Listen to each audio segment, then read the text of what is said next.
and gentlemen, this match is for the heavyweight championship of the AWA and the world. It is a one-fall, 60-minute time limit. And in this corner right here is the challenger. He is from Robbinsdale, Minnesota. It is Curt Hennig.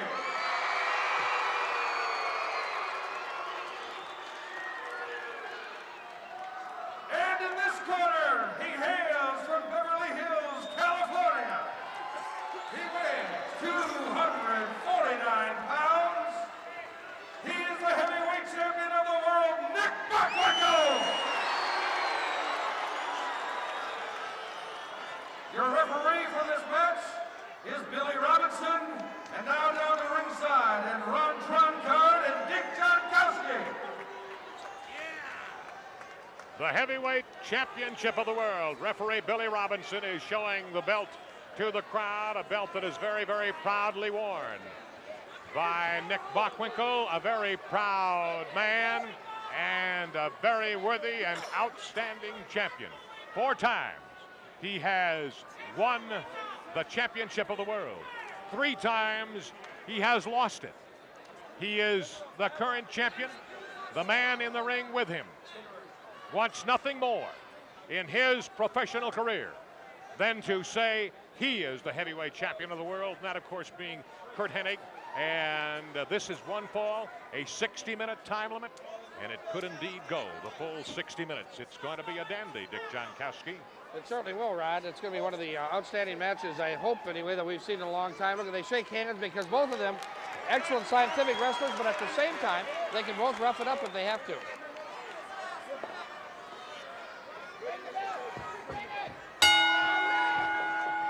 We are underway for the AWA Heavyweight Championship of the World. The experience, the knowledge,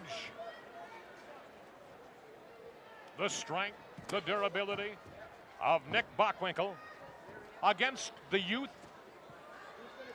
and quite possibly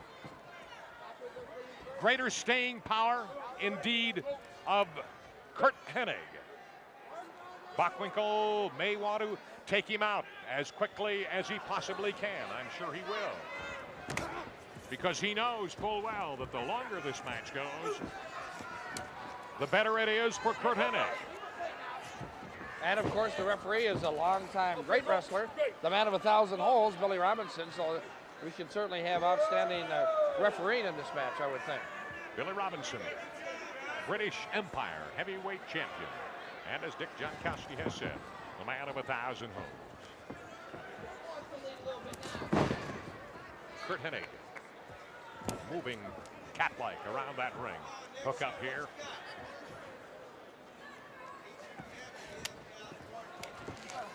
Fans still buzzing about that 6-man tag, Rod, and if I ever can get a final result, I'll certainly pass it along to our viewers. If I tell you to break, I want a clean break. Both. I did not see Super Ninja actually pin Scott Hall. The action was going so fast and so furious. Saw the powder or salt, whatever it was, come into the ring and was jammed, thrown into the face of big Scott Hall, who was temporarily blinded. But I did not see a 3 count by the referee. It may well have happened. I'm not saying it did not happen. Scott Ledoux, of course, was very, very upset with the way things were going and came on in. And, of course, the rest is history. All right. Heavyweight championship here. Shoulder block. Again, a shoulder block by the champion, Nick Bockwinkel. Over he goes. Curt Hennig picks him up. Hard body slam. A hard elbow smash. A hook of the leg. No count. A rollout here by the champion. Looking to buy some time. The crowd at ringside. 4, 5, I certainly noticed over the years the great improvement on Curt Hennig, especially with his drop kicks and his overall maneuverability. He certainly has improved that immensely. And of course, Curt has picked up the cudgel, so to speak, where his father left off with the axe. His axe move, which comes clubbing down on an opponent's head and can knock him into submission very, very quickly, very easily. Here again, a hookup. Nick Bockwinkel, the champion. Curt Hennig, as my broadcast colleague out of Honolulu, Hawaii, Lord James Blears has said on more than one occasion, the worthy son of a worthy sire. That being Curt Hennig, and of course the same can be said about Nick Bockwinkel, as you alluded to his father earlier this evening, his father Warren, who was a great heavyweight wrestler himself. Absolutely terrific. And that second generation, it's nice to see that with the Gagnes, of course. You see it in many, many families throughout the history of wrestling, throughout the United States for that matter. I think of Kiniski, I guess, for one. Yes, indeed. If you want to go. No. Wrist lock here by the champion. Nick Bockwinkel putting on more pressure Say if you want to go, Curt. on Curt Hennig. Continue, Nick, and just As in you case. see the expression, the very pained expression there on the face of Curt Hennig. Youth and durability on the side of Curt Hennig. Cunning, experience, knowledge on the side of the champion. Continue wrestling. There, as far as the weight is concerned, there really is no weight advantage here. Nick Bockwinkel in there at 255, Curt Hennig at 245.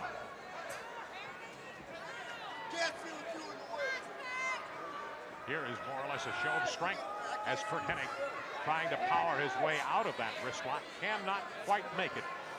Not for the moment. Talking with Curt in the locker room before the matches.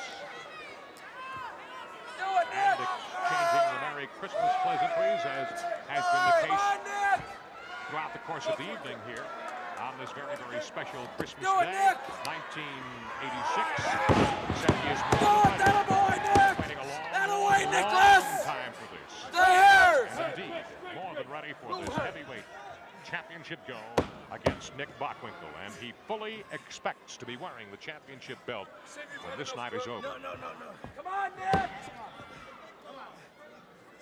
Ask him, Curt. Nick Bockwinkel, a very popular wrestler.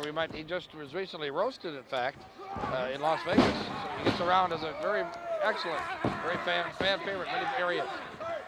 Reversal there by Curt Hennig. Out of the wrist lock into a hammer lock and driving his knee on into the back of AWA heavyweight champion of the world, then pops him in the face. Curt Hennig being warned by referee Billy Robinson. Again, he goes back to work on Bockwinkel into that hammer lock. Turns it up into a chicken wing. Good close-up there. Curt Hennig, Robbinsdale, Minnesota. Nick Bockwinkel out of Beverly Hills, California. You look at the champion. There's a close-up of Bockwinkel. You can certainly see the grimacing as he's down on the canvas.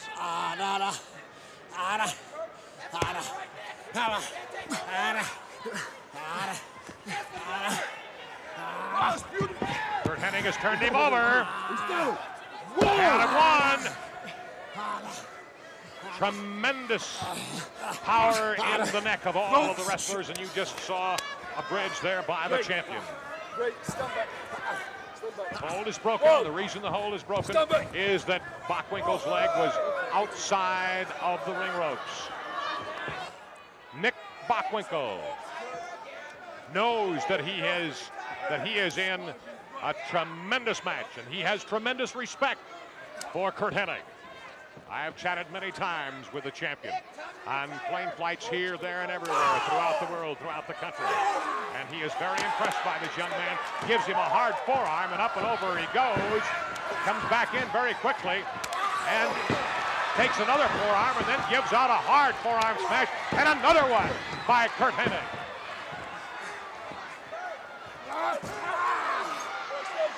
Curt Hennig, sensing he has a golden opportunity right here and now.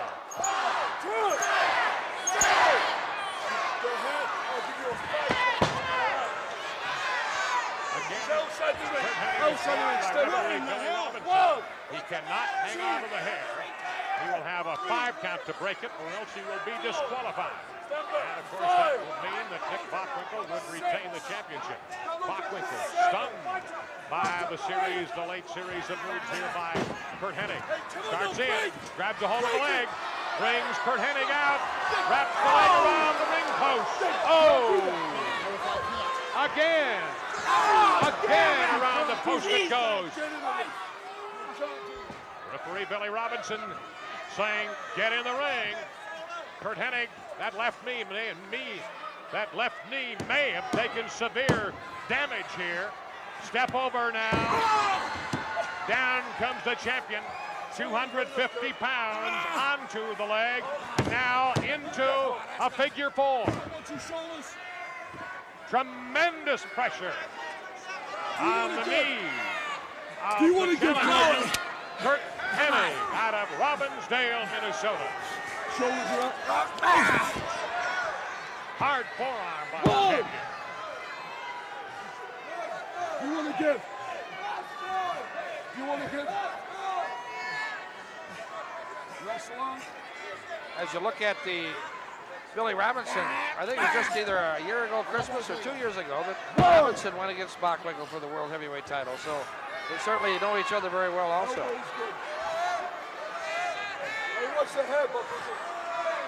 Nick Bockwinkel with Curt Hennig wrapped up.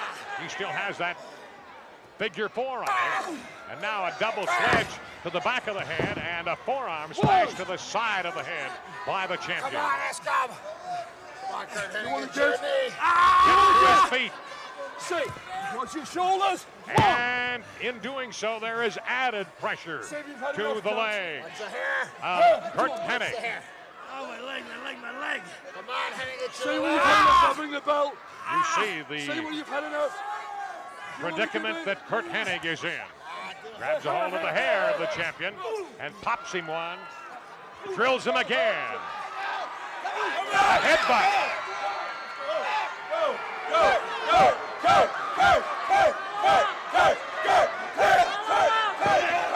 And the hold is broken. Curt Hennig has worked his way free, but has paid a price, as you see. And the champion, knowing that, again goes back to work on the leg. And again he goes. However, Curt Hennig will not allow him to get into that step over toe hold and the figure four, at least for the moment. But now it is the champion wrapping the left leg around that lower rope string. It is that same left leg that he wrapped around the ring post just moments ago. We're about 10 minutes into the match, and it has been just terrific action all the way through. Hard shot there by Curt Hennig, as you heard. That knee lift once again. Curt Hennig staggering over, grabbing a hold of the champion, giving him another knee lift, and out he comes right in front of us and just about knocks the table over where we sit here at ringside. 4, 5, 6. Nick Bockwinkel staggering to his feet, trying to beat the count, and he does just so barely beat the count of 10 back into the ring. Let's go. Come on. Let's go. Billy, you should have gone faster. Curt Hennig There he goes. takes the champion to the post. Oh. It's payback time, says Curt Hennig. Referee Billy Robinson counting on Curt Hennig after he wrapped that left arm of the champion around the ring post twice. Nick Bockwinkel taking the punishment from Curt Hennig.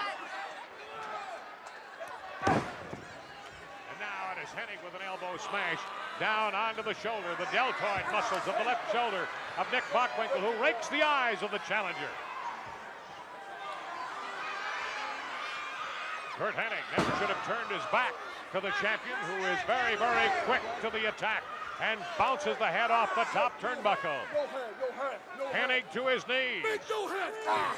Listen, I'm going to send you out of here. 1, 2, 3, 4. Referee Billy Robinson. One, The count 2, to 3, 4. 4. And immediately at 4, Nick Bockwinkel breaks the hold because if it reaches 5, as we have said before, it is disqualification. Side headlock. A shot to the throat. The champion, Nick Bockwinkel, in a one-fall 60-minute match with the challenger out of Robbinsdale, Minnesota, Curt Hennig. The whip. Oh, what a knee to the solar plexus. And Hennig is cartwheeled flat on his back into the center of that ring. Trying to tell, Rod, if there's a count favored or not. I suppose it would be Curt Hennig possibly in this case, but tough It's to 6 tell. of one and half a dozen of the other. Count of, oh, I was just about ready to say 3, as it was that close to Bockwinkel retaining his championship, following a couple of more knees to the solar plexus of Curt Hennig. And now Hennig gets that left arm twisted around. It's the one that he wrapped around the ring post a couple of times just moments ago. And a knee drop down onto that left arm. Again, he pins the arm to the canvas. And and through the ropes comes the challenger right in front of us. And out after him comes the champion, Nick Bockwinkel. He's going to bounce his head off the table right in front of us. Nick Bockwinkel, Curt Hennig, the former champion of the world, Verne Gagne, has moved in alongside. And Verne, this indeed is a war between two tremendous athletes.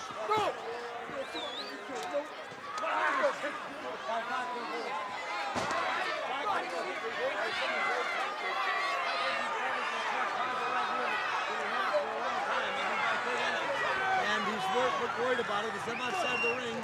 And he said it himself many times. He'll take advantage of anything he can. You've been in the ring with him before. You certainly know his every move, his every tactic, and what he can do and what he cannot do, what he is capable of doing. And right now, he has got everything going his own way as he bounces Curt Hennig's head off that apron one more time.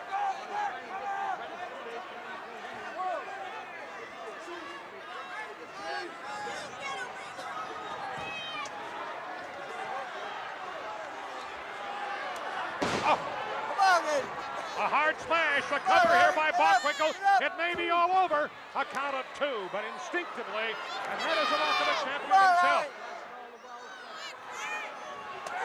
Absolutely, what a... 2, go! Oh. Somehow or another, Curt Hennig was able to reach back, to dig back, and get his way out of that one. Here is a whip. Here is a back body drop. The champion, Nick Bockwinkel, grabbing a hold of Curt Hennig on a cover. And again, Robinson in the count, but it only gets to 2.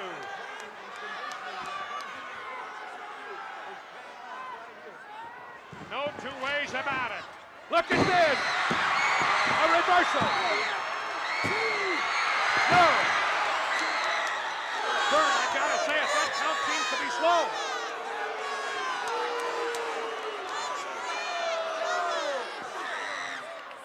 Not playing favorites whatsoever. Nick Bockwinkel now in trouble, takes a knee lift from Curt Hennig. What a tremendous match for the heavyweight championship of the world. A drop kick. Curt Hennig caught him flush. The cover, 1 and 2. Curt Hennig now has turned the tide in his favor. A hard shot to the throat by the challenger. A whip across. Bockwinkel takes another shot. No contest. Got him 2.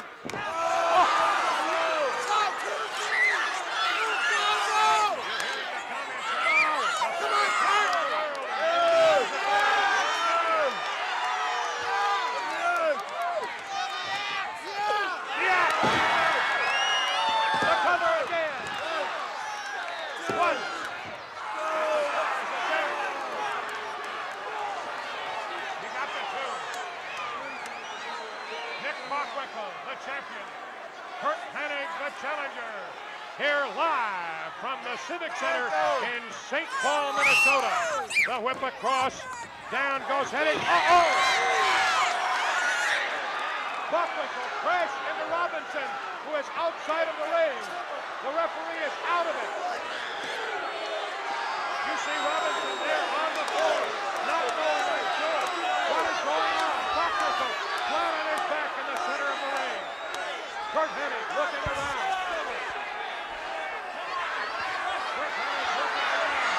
Walking to Billy Robinson, trying to get him to talking back in. And now you have Bockwinkel on the attack here on Curt Hennig, setting it up for the pile driver. Hennig instinctively, up and over that top rope, which may be disqualification, Vern. It could be, but I don't know if Robinson saw it or not. He was just getting up, and whether Robinson saw that or not, I don't believe he did. Here comes Curt Hennig, going to pull Bockwinkel back in, a very, very groggy champion. I don't know. Bang! A hard big body slam. Look at this youth. I can tell that youth is paying off, and that conditioning is paying off right now. Here comes Curt Hennig. The drop kick. Oh, the beautiful, beautiful drop kick. The quick That cover. could be it. Robinson That could be comes it. over. Count of one. Is it 1, 2,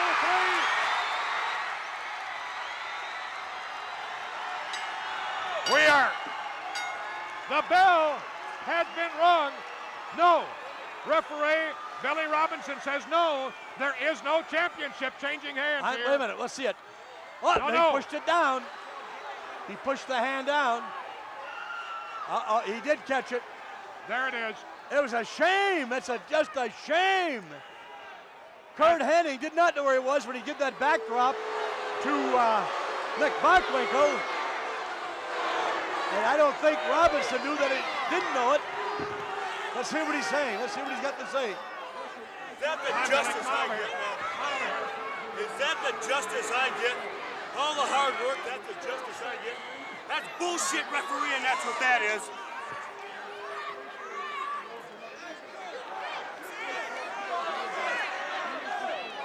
The words of referee Billy Robinson, as we speculated, Vern, when... Well, the referee has to call the way he sees it. Right, absolutely. I didn't think that Billy saw it when he did come over the top rope. And unfortunately, I don't think he could see that it was not intentional. That was not an intentional move to drop him over the top rope. And that's the way the interpretation is. If you intentionally throw that over the top rope, you're disqualified. And the referee, of right. course, has the final say. Yes, it's the way he interprets it. And Billy is... You see Nick Bockwinkel still. Ladies and gentlemen, there's been a disqualification. Curt Hennig has been disqualified. The referee Billy Robinson said that Curt Hennig was disqualified for throwing Bockwinkel over the top of the ropes. That's the way it is. What a great championship match you've had a chance to witness tonight here at the Brawl in St. Paul, and it's not over yet. On his way to the ring to defend the Intercontinental Championship, Mr. Perfect. You know, McMahon, I get a feeling you just don't like Mr. Perfect, do you? I just don't like anyone, Jesse, who thinks they're perfect. Let's face it, nobody's perfect. I don't know. Not even you.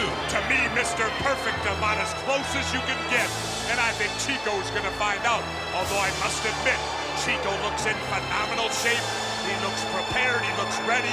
And you know, on any given day, any given wrestler can beat another wrestler. Here in the World Wrestling Federation, there it is, Mr. Perfect. It could be a perfect loser, Jesse. Now the lockup. Oh, look at this. Perfect quickly. Hammering to the side of the head of Tito Santana. Sets him up now. Nice reversal. Off the rope. Hip lock. Nicely done. Another charge. This time it's an arm drag. Followed by a drop. You're going to top rope. Tito Santana wants to go right after him. And He's Chico, ready. Chico is fired up. He's really fired up and Perfect. Stumbling around the ring, trying to get his equilibrium back. And Chico's taking it to the floor. Santana back to the ropes and Perfect continues in reverse. Santana comes after him. Boy, does he want the title. Santana spins him around, hard right hand. Well, Chico is known for this. He's Oh, known what a for shot. taking things into his own hands, breaking rules and doing whatever he has to do to win a match. Now both men back in the ring. Santana winds up Mr. Perfect. Nice reversal by Perfect. Reversal again by Santana. Even matchup here. Two great athletes in the squared circle. Santana reverses. It's Perfect off the rope. Ooh, back body drop. Telegraphed there. The attempt was by Santana. Absolutely. Wow, and did Perfect catch him with that clothesline. Chico made the mistake. He looked down at the mat. He didn't keep his head up. Beat you. You don't have to beat him. Pace yourself. Pace yourself. Pace yourself. At this rate, this match can't go for very long. You notice Bobby Heenan that made a good point, Ooh, McMahon. what a knee lift. Right in the chops. Bobby made a great point. He said, he's got to beat you. You don't have to beat him. And that's exactly right. You got to beat the champion. Mr. Perfect now with a chop to Santana's throat. Hard right hand follow-up. Come on, ref, get in there. Another one with a clenched fist. Perfect now with a standing. What a maneuver, a standing drop kick. I was impressed with that. Absolutely. I think Chico wishes he was back in Tijuana right now selling enchiladas. We never sold enchiladas. Santana back on Perfect. You're right, it was tacos, wasn't it? This match turning into a slugfest now.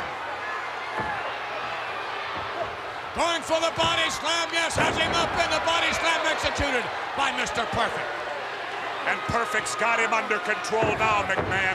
A quick start by Chico, but apparently he's running out of gas.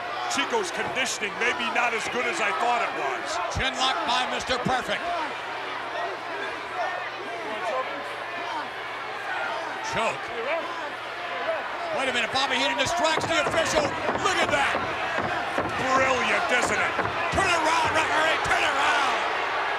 An illegal chin lock. The referee turns around, sees nothing illegal. Now you gotta hand it to him, McMahon. That is smart work. Bobby, just like a third base coach in baseball, sending out those signals. Santana could be finished. No, he's not. He's got a handful of hair. I don't blame him. Oh, what out of nowhere, that left hand uppercut. And Perfect is down.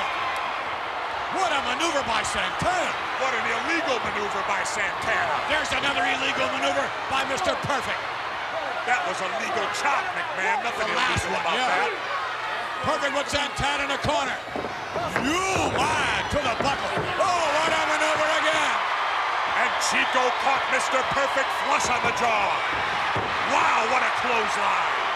And Tito Santana has turned the tide.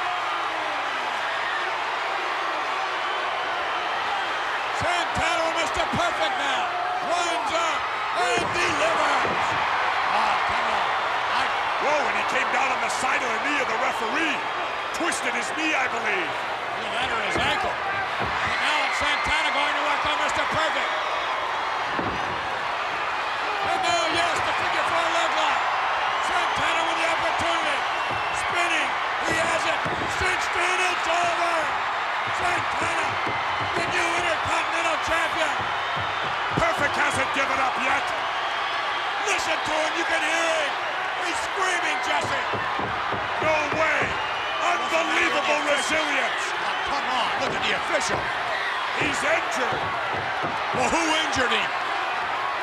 Mr. Perfect injured him. Santana coming over now to help the official. Santana's probably going to put the figure four on the official, if I know Chico. Santana with one eye on Perfect. Flying forearm. Covering. Cover that man. Come on, referee, you can at least count. Count. He's trying, he's trying. 1, 2, 3. No! No! No! Perfect got the shoulder up. I didn't see that. Santana had him down for the count of 3.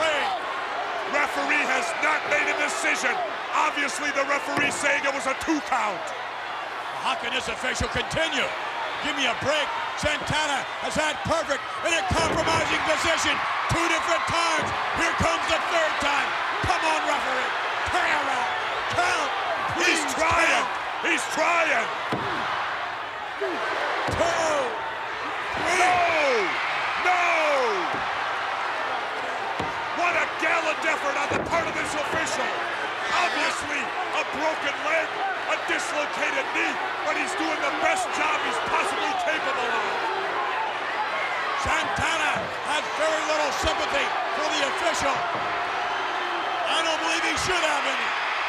He's had the occasion to defeat Perfect on 3 different times. Finally, we have a new official, and this matchup resumes with a new official when we return with more of Saturday night's main event. We're back with Intercontinental Championship here on Saturday night's main event, and we're back with a new official. And during this period of time, Mr. Perfect has had time to recuperate as the officials talk things out. Santana caught him again. 2 out. No, again Perfect. Unbelievable how many times Mr. Perfect has kicked out. Not unbelievable how many times he kicked out that time, I'll grant you.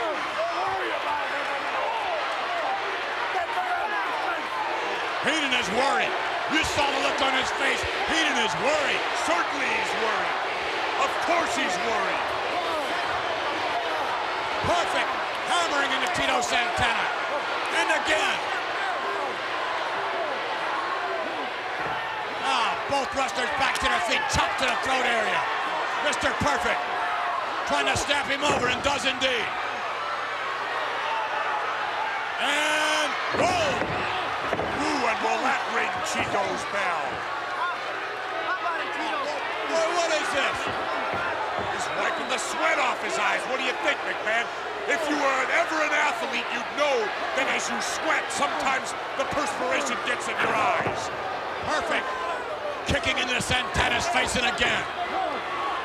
I think this official is allowing more latitude in terms of bending of the rules than the one we had before. Now, why are you saying that?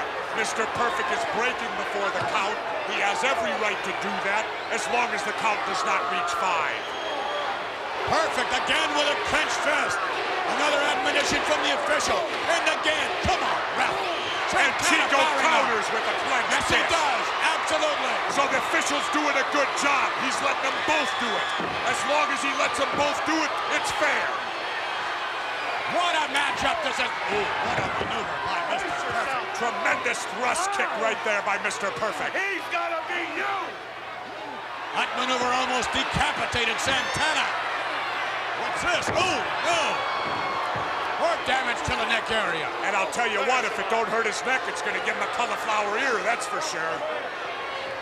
Bobby Heenan saying polish him off. That remains to be seen.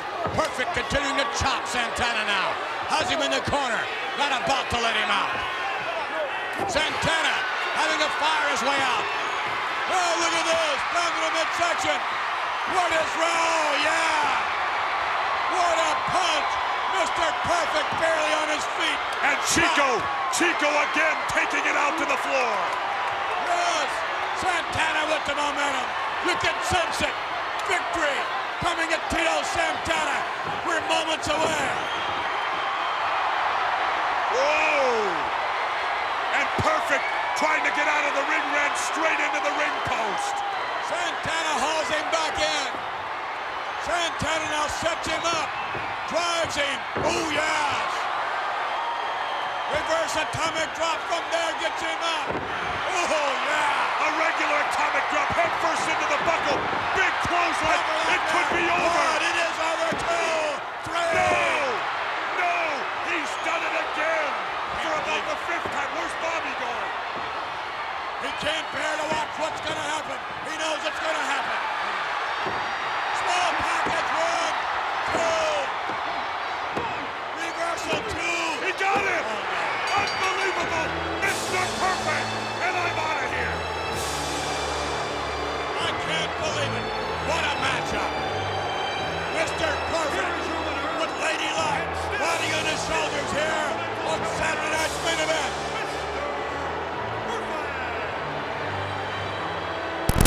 It's for the Intercontinental Championship. Yeah, the Intercontinental Championship. Moments away.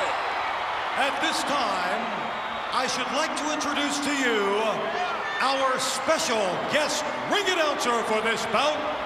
He is the $1 Million Man, Ted DiBiase. $1 Million Man's going to be the special guest ring announcer, if I heard the Finkel right.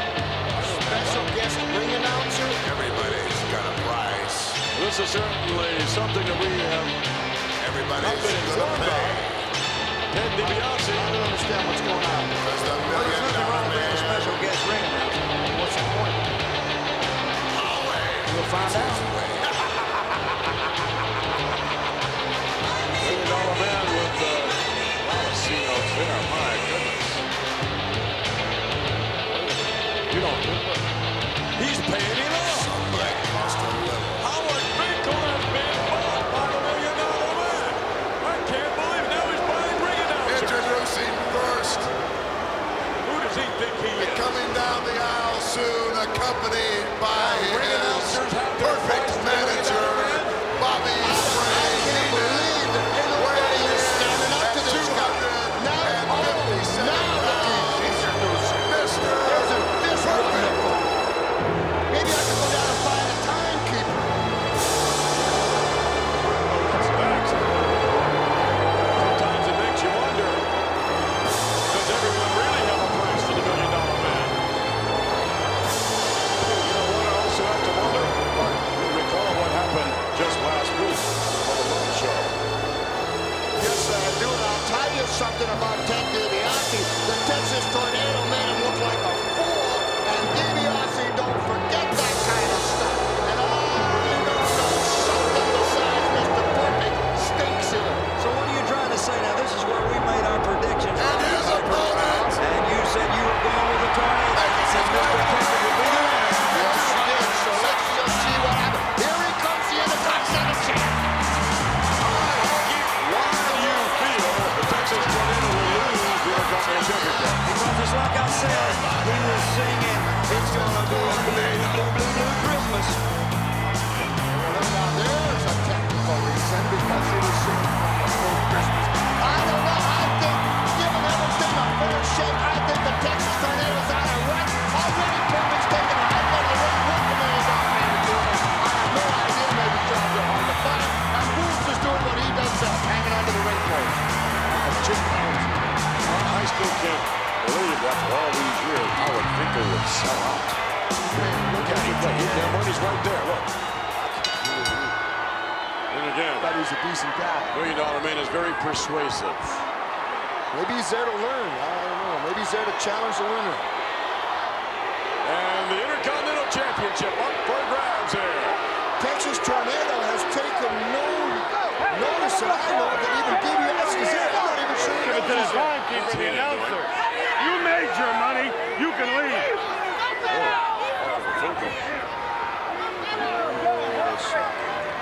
You will recall it was at SummerSlam when Texas Tornado challenged Mr. Perfect with only 10 days notice. Mr. Perfect took the match and summarily lost in what was certainly an upset at that time. Lost the Intercontinental title. He didn't lose anything. It was taken away from him. You know that, Vince McMahon. What's the difference? He's getting it back, you wait. You watch. Okay. I picked Mr. Perfect. I told you that, Roddy. Okay. I picked Texas Tornado. Up goes the Tornado. Down goes the Tornado.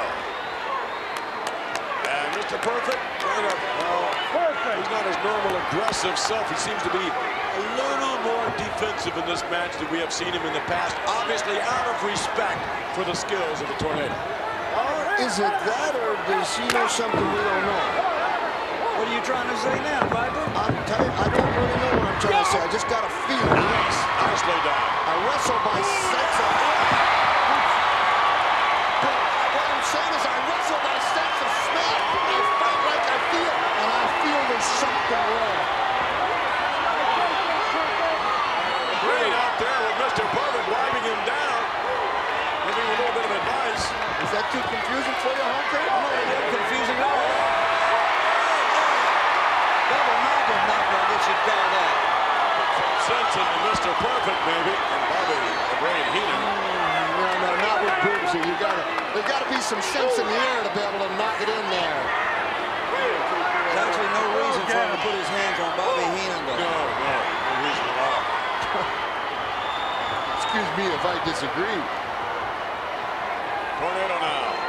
Likewise, certainly respectful of the skills of Mr. Perfect, one of the great technical wrestlers in the World Wrestling Federation. Look at this. These two really going at it, winding him up. Pressure on the elbow, the shoulder. Notice how he's got the wrist. You notice how he bends the wrist out. All he's doing here is he's trying to wear out different body parts. A little bit of hair there. A lot of hair there. There's a lot on the line here. You can do a lot in these matches because this is a championship match. It's for the Intercontinental belt. Oh, right to the midsection, nicely done. That'll mess up a short rib. Yeah, I'll say. It appears thus far that the momentum is possessed by Mr. Perfect's position, Texas Tornado. Come on, Tornado. Tornado is really taking the two for him, cutting out the ring, kind of confusing him. Perfect has been out of the ring 2 different times here. Oh, wow. Now, why didn't you call that move like you see it, Ratty? A good shot right to the face. Now we agree on something. Mr. Perfect now, perhaps changing the tide, moving in on the Texas Tornado. Series of uppercuts. Tries to yank him out of the corner, does indeed. Out front reversal. Follow through it. Boy, that'll stymie him now. Texas Tornado's really got to summon his guts and think of what he's doing. Wait a second. Nowhere, Ted DiBiase gets up from the timekeeper's table and clobbers the Texas Tornado. Look at that, sits down like all the move. Nothing ever happened. Nothing ever happened. Explain the arrogance. Mr. Perfect all over Texas Tornado. Referee trying to maintain some order here as we look at the Intercontinental Championship in the back of the $1 Million Man, the guest ring announcer. Mr. Perfect now setting up Tornado. Yes! Drop kick, that was all the way to the outside. Right in the head. Wait a minute, DiBiase's over there again. DiBiase ramming. He's first real close. Come on, Tornado. Let's talk about blindside. It talks about blindside. You got Ted DiBiase as the special ring announcer. You got Booms out there. You're talking Texas Tornado's three guys. But you forget what the Texas Tornado did on a Brother Love show last week. He didn't do nothing except help a poor kid in trouble. Come on, Tornado. Turn around and give it to him. Texas Tornado. Big laugh, yeah. Things are real funny around here. The championship's on the line, and the Texas Tornado giving it his all. As is Mr. Perfect out the door. Put him away. Mr. Perfect now with Texas Tornado. Yanks him in the hand for here. Now reversal again. Another one. Look at that. Oh, that's really right down. Go for him. Never mind the referee. Think of what you're doing, Texas, and you got him beat. To the Paco. Yes. Texas Tornado with his spin. Referee is down. Wait a minute. DiBiase coming in. DiBiase is the back of the head. Ted DiBiase, the $1 Million Man, ramming the belt in the back of the head of the Texas Tornado. Now what's he doing? Working at Mr. Perfect. Trying to get him to come back around. Bobby Heenan has the official. Bobby Heenan talking with the official, the referee. There's 3 guys against him in there. DiBiase's outside the ring. Mr. Perfect, what's he doing now to Tornado?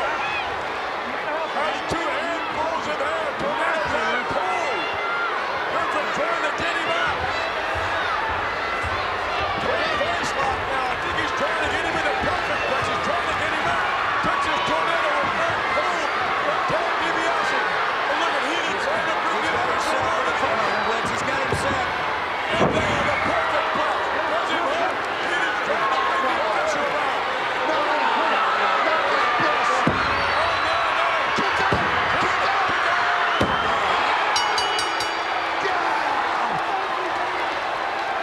It's time somebody came down in there and give somebody a hand. What is this? What is going on? I feel like going down. The winner of the match and new Intercontinental Champion. Did you hear that? And new Intercontinental Champion,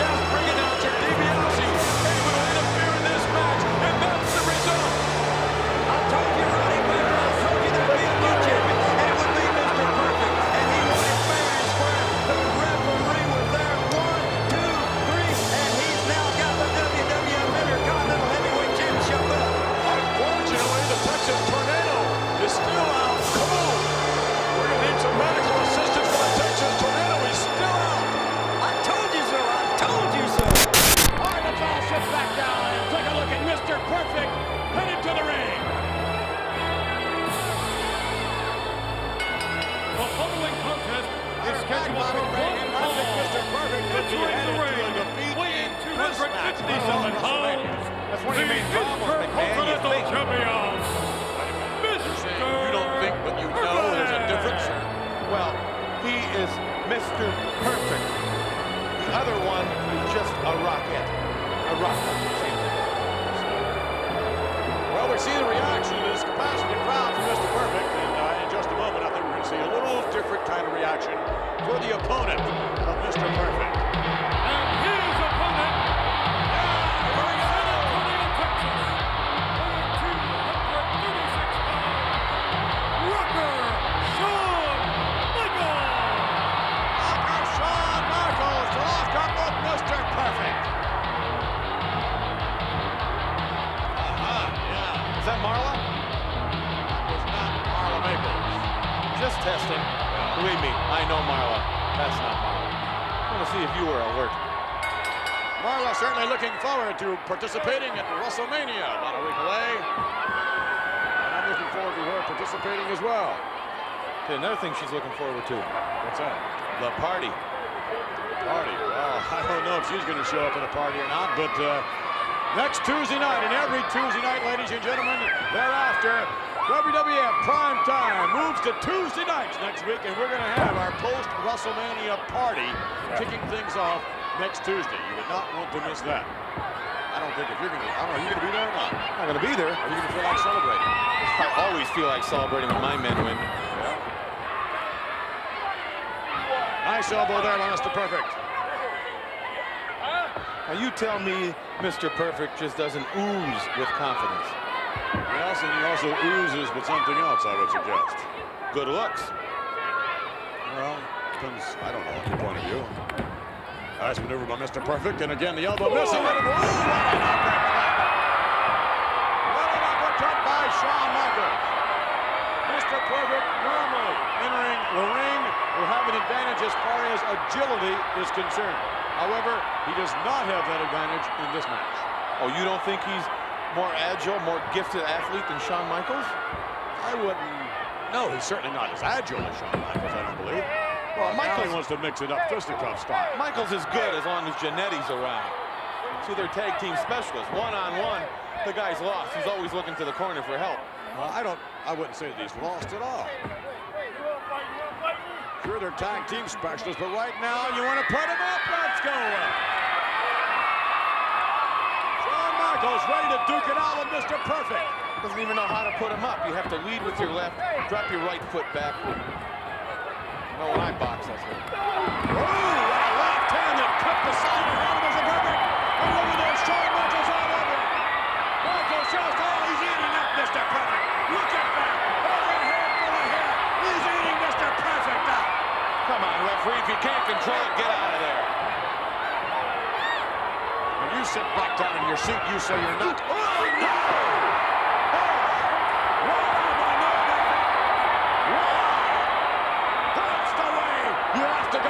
Championship. I wish this match were at WrestleMania right now, but the big boss man is going to have the opportunity. Oh, no. Yeah, that's the way you have to go after McMahon.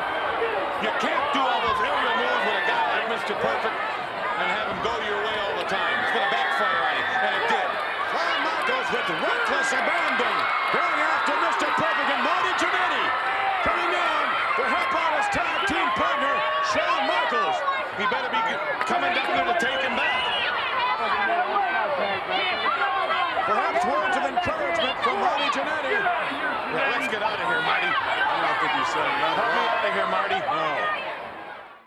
We're back. While these superstars in Strike Forever special and back in the ring, Shawn Michaels continue to take a punishment from Mr. Perfect. What a matchup. I'll tell you, McMahon, Marty Jannetty, if he wants to be at ringside, he better get himself a tick in the chair and sit down. Another right hand by Mr. Perfect. Mr. Perfect really pouring it on Shawn Michaels. Standing drop kick nicely executed. Just like I said, it's just a warm-up. Here's just the tune-up. Will you turn a kick out? Come on, referee, get in position. Tremendous effort on the part of Shawn Michaels. An unbelievable effort.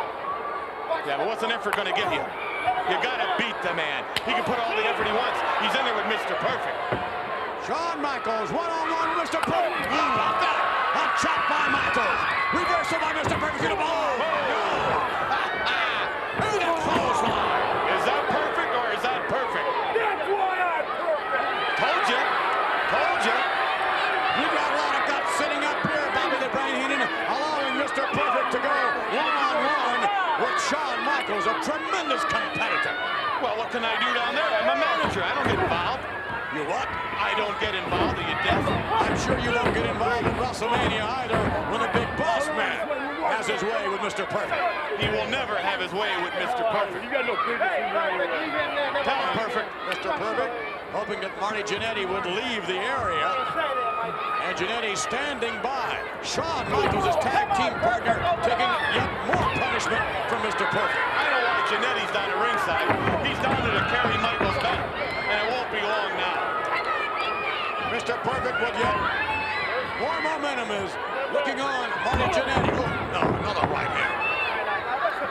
He's hit the canvas more than Rembrandt. How about a kick headed toward Marty Jannetty just a moment ago by Mr. Perfect. Perfect now perhaps sensing victory and a knee all the way to the outside, Shawn Michaels. I like that. Join us. I love that. Perfect's on him like a bum on a bologna sandwich. Mr. Perfect ushered down from the top rope a moment ago. Words of encouragement from Marty Jannetty to his tag team partner, Shawn Michaels. You hear what he said? Come on, Michaels, let's get out of here. He's too much. That's what I heard. I picked that up. Mr. Perfect. Now with Shawn Michaels snapping him over and off the rope. Snaps him right back. Good neck snap. You might as well just ring the bell right now. It's over. It's going to be embarrassing. And 1, 2, ignore. Another kick out by Shawn Michaels. Come on, referee. Tenacity on the part of Shawn Michaels. And collectively, these Rockers, of course, headed up against Bobby the Brain Heenan's team of the Barbarian in RYO. What a maneuver, perhaps a desperate one on the part of Shawn Michaels. But he's taking too much punishment. He's not going to be able to come back. Look at Perfect's up first. Mr. Perfect ducking around. Sleeper, good night. It's over. Ring the bell. Shawn Michaels going down. Mr. Perfect apparently putting the final finishing touches on what has been a tremendous matchup. Mr. Perfect on his way to WrestleMania to defend the Intercontinental Championship against the Big Boss Man. That's how that meter maid's going to look in the sleeper. Then into the Perfect press. It's going to be all over. Come on, let's ring the bell. Shawn Michaels is somehow still hanging on. Shawn Michaels is coming back to his feet. Perfect. Shawn Michaels. What a brilliant maneuver on the part of Shawn Michaels. Jacking the jaw of Mr. Perfect. Shawn Michaels back up. Mr. Perfect knee lifted Michaels all the way down again. That was a 780. What a matchup. All the way through. Mr. Perfect frustrated, slapping Jannetty. Oh, look at that. Wait a minute. Who's not going to get Perfect? I'm going to ringside. Who said you were going to stay here? Bobby the Brain Heenan is on his way down to ringside. Bobby the Brain Heenan, who stated he would not interfere in this match. There he goes. Bobby the Brain Heenan. Down at ringside now. Bobby Heenan objecting to what happened early on with Marty Jannetty arguing with the official. Meanwhile, Mr. Perfect inching over. Here comes Marty Jannetty. Oh, would you like to see Jannetty get his hands on Bobby the Brain Heenan, who stated he would not be involved in this match? No, from behind. Perfect with a knee into Jannetty, who ran right into the ring post. Jannetty is out of it. Now it's Mr. Perfect. The match resumes. Shawn Michaels in the corner now, whipped out to the front. Reversal. Here he comes. Look at that. What a maneuver. Oh, no. Bobby Heenan can't believe what's happened. Look at this now. Shawn Michaels sensing victory. Mr. Perfect having big problems. Even bigger. Yes. And down he goes. A cover 1, 2, 3. Yes. Now. Almost a count of 3. Michaels shutting up Mr.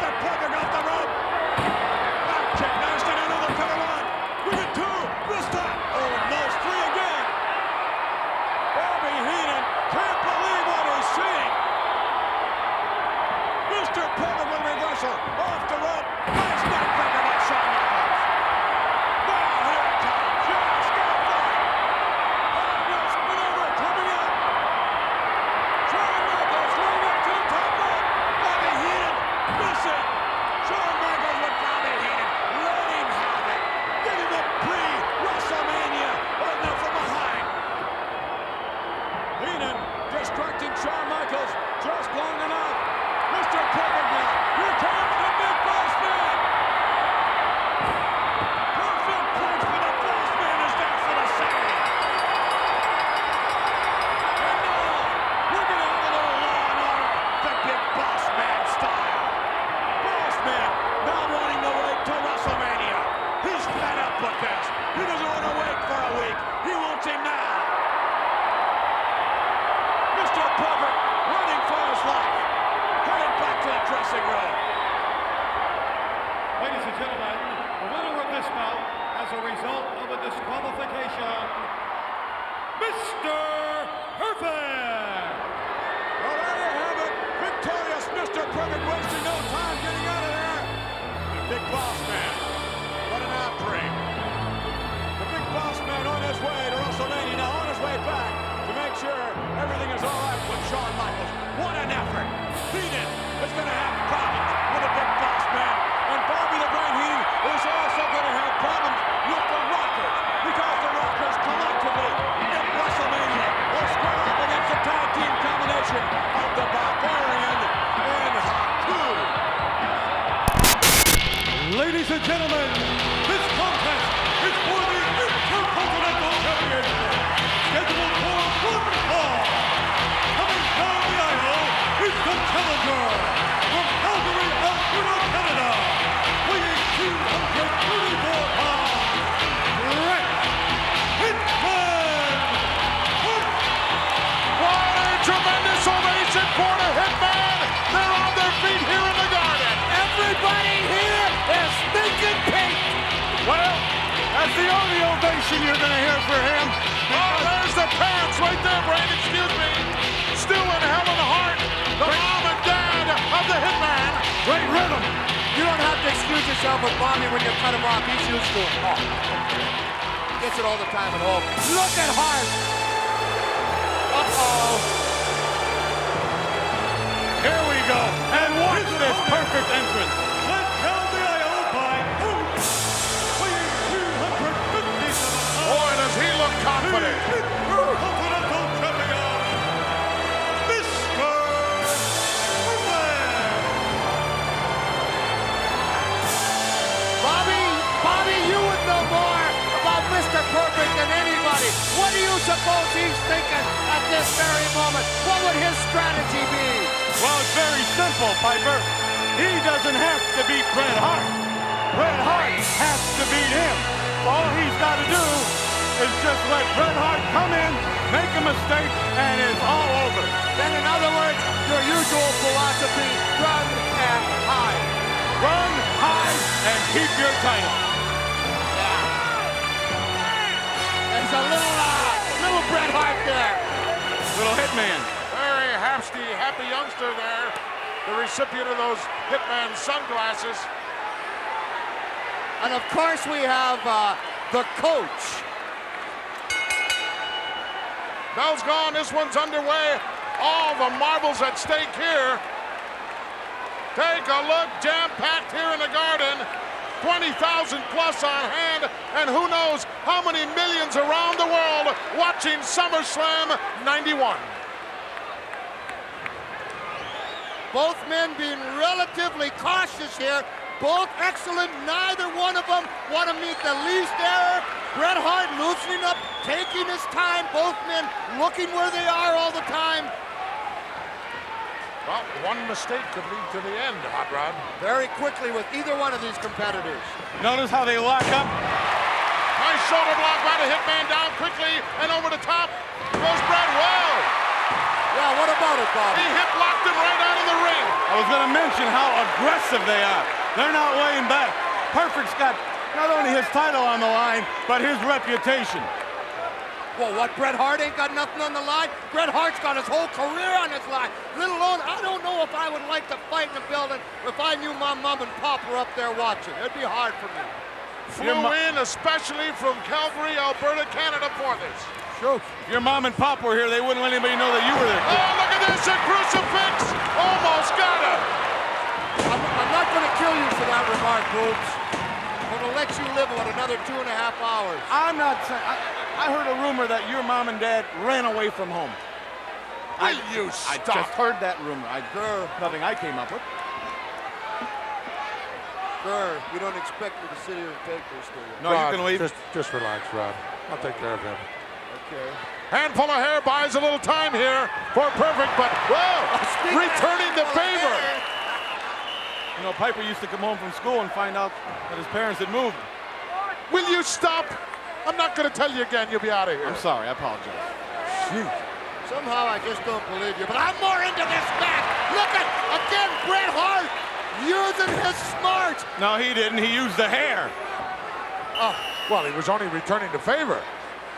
See, you can't. What's good for the goose is good for the gander. One hand watches the other. Of course, you wouldn't know about that, Boobs. You can't pull Bret Hart's hair. Why?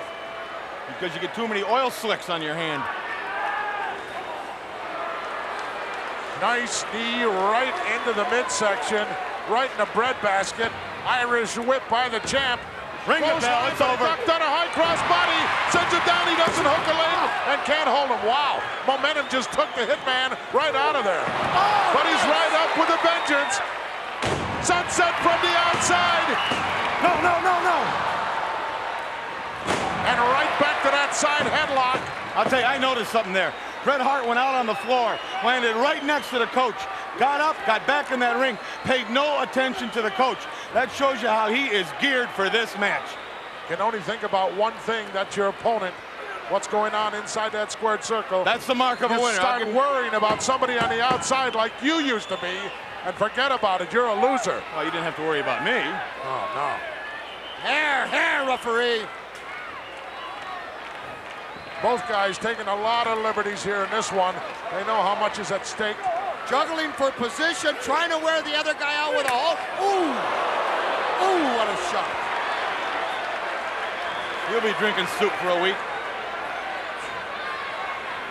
You ought to be used to the soup line by now, Bobby. Irish whip in on. Hitman caught the leg as Perfect was a little bit slow bringing it up. Takes him down now. Don't waste any time, Hitman. Go for it. He's wasting too much time. I agree. He should be going for it. And not just a stomp. He should have hooked him into that sharpshooter. I think he knows that he's never going to be able to put that on him. No. I think that Hitman knows the timing for a sharpshooter. Ooh, and he knew he didn't have more down. Beautiful kickoff and a scoop slam by Bret. Another beautiful kick out by the champ. Whoa. Oh, right on that elf nose is perfect. Look out. Uppercut sends him over the top rope and down to the concrete. Take a count. Take a count. Take a 9 count. Take your time. You're the champ. Both of these guys in tip-top physical condition. Coach is doing a lot of blowing there of that whistle, but he ain't saying a lot. You won't find either one of these guys running out of gas. Perfect's wanting to go back. That's all right. That's all right. You don't lose the belt that way. That's all right. Now, he might have hurt his back on that move. Whoa! Hitman's literally pulling them apart here. Got him back inside. Does Hitman want it, or does he want it bad? He wants it. He knows the title can only change hands on a pinfall or submission. He needs to go now, though. He can't quit stalling now. Hit him. You've got him down. You got Perfect in the position you want him. You must go after him. You cannot give him this opportunity to recover. Come on, coach. Concerned look on the face of Stu and Helen Hart as they watch. You know why they're concerned? They snuck in. They're scared the usher will Will you be serious? Stop it now, Bobby. Don't you realize that Hitman's got his whole career on the line right now? He's got everything to lose. What about Perfect? Don't you think Perfect has everything to lose? Yeah, but I want him to. A shot right over the head of the referee. Catches the Hitman right in a kisser. Perfect's yelling rape. It ain't gonna help. Oh! Come on.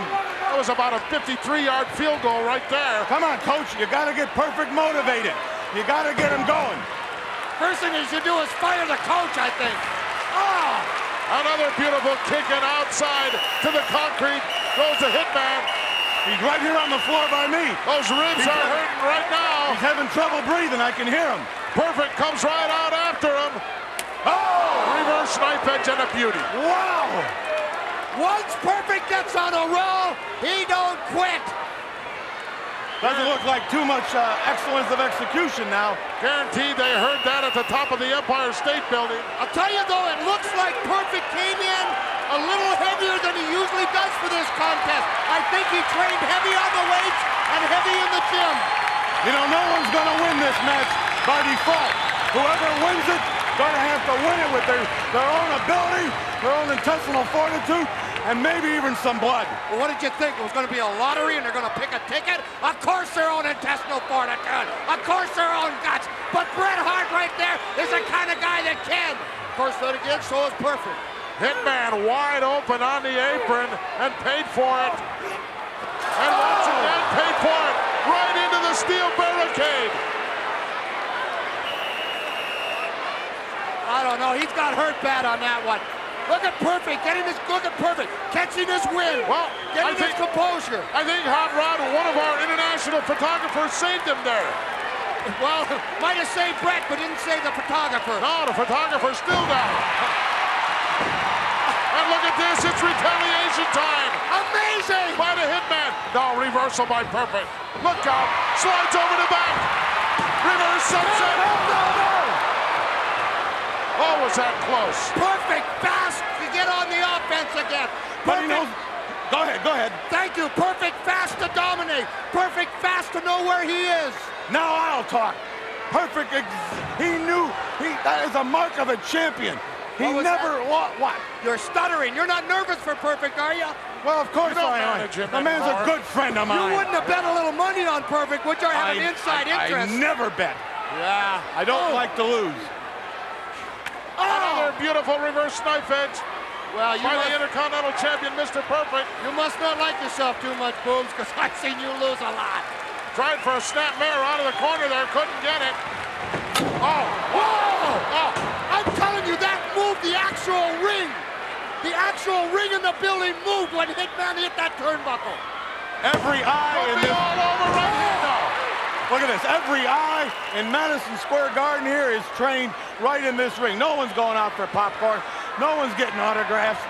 Oh, snap neck breaker. Point of interest. When Perfect really gets on a roll, when Perfect is doing his most damage, three. I thought he had a three. He starts with that neck. This is the beginning of the end for the Hitman. Could be true. Perfect's in command. I know that look. I know the way he operates. He's toying with him right now. That look, he looks like the Wicked Witch of the West, man. Look at that hair.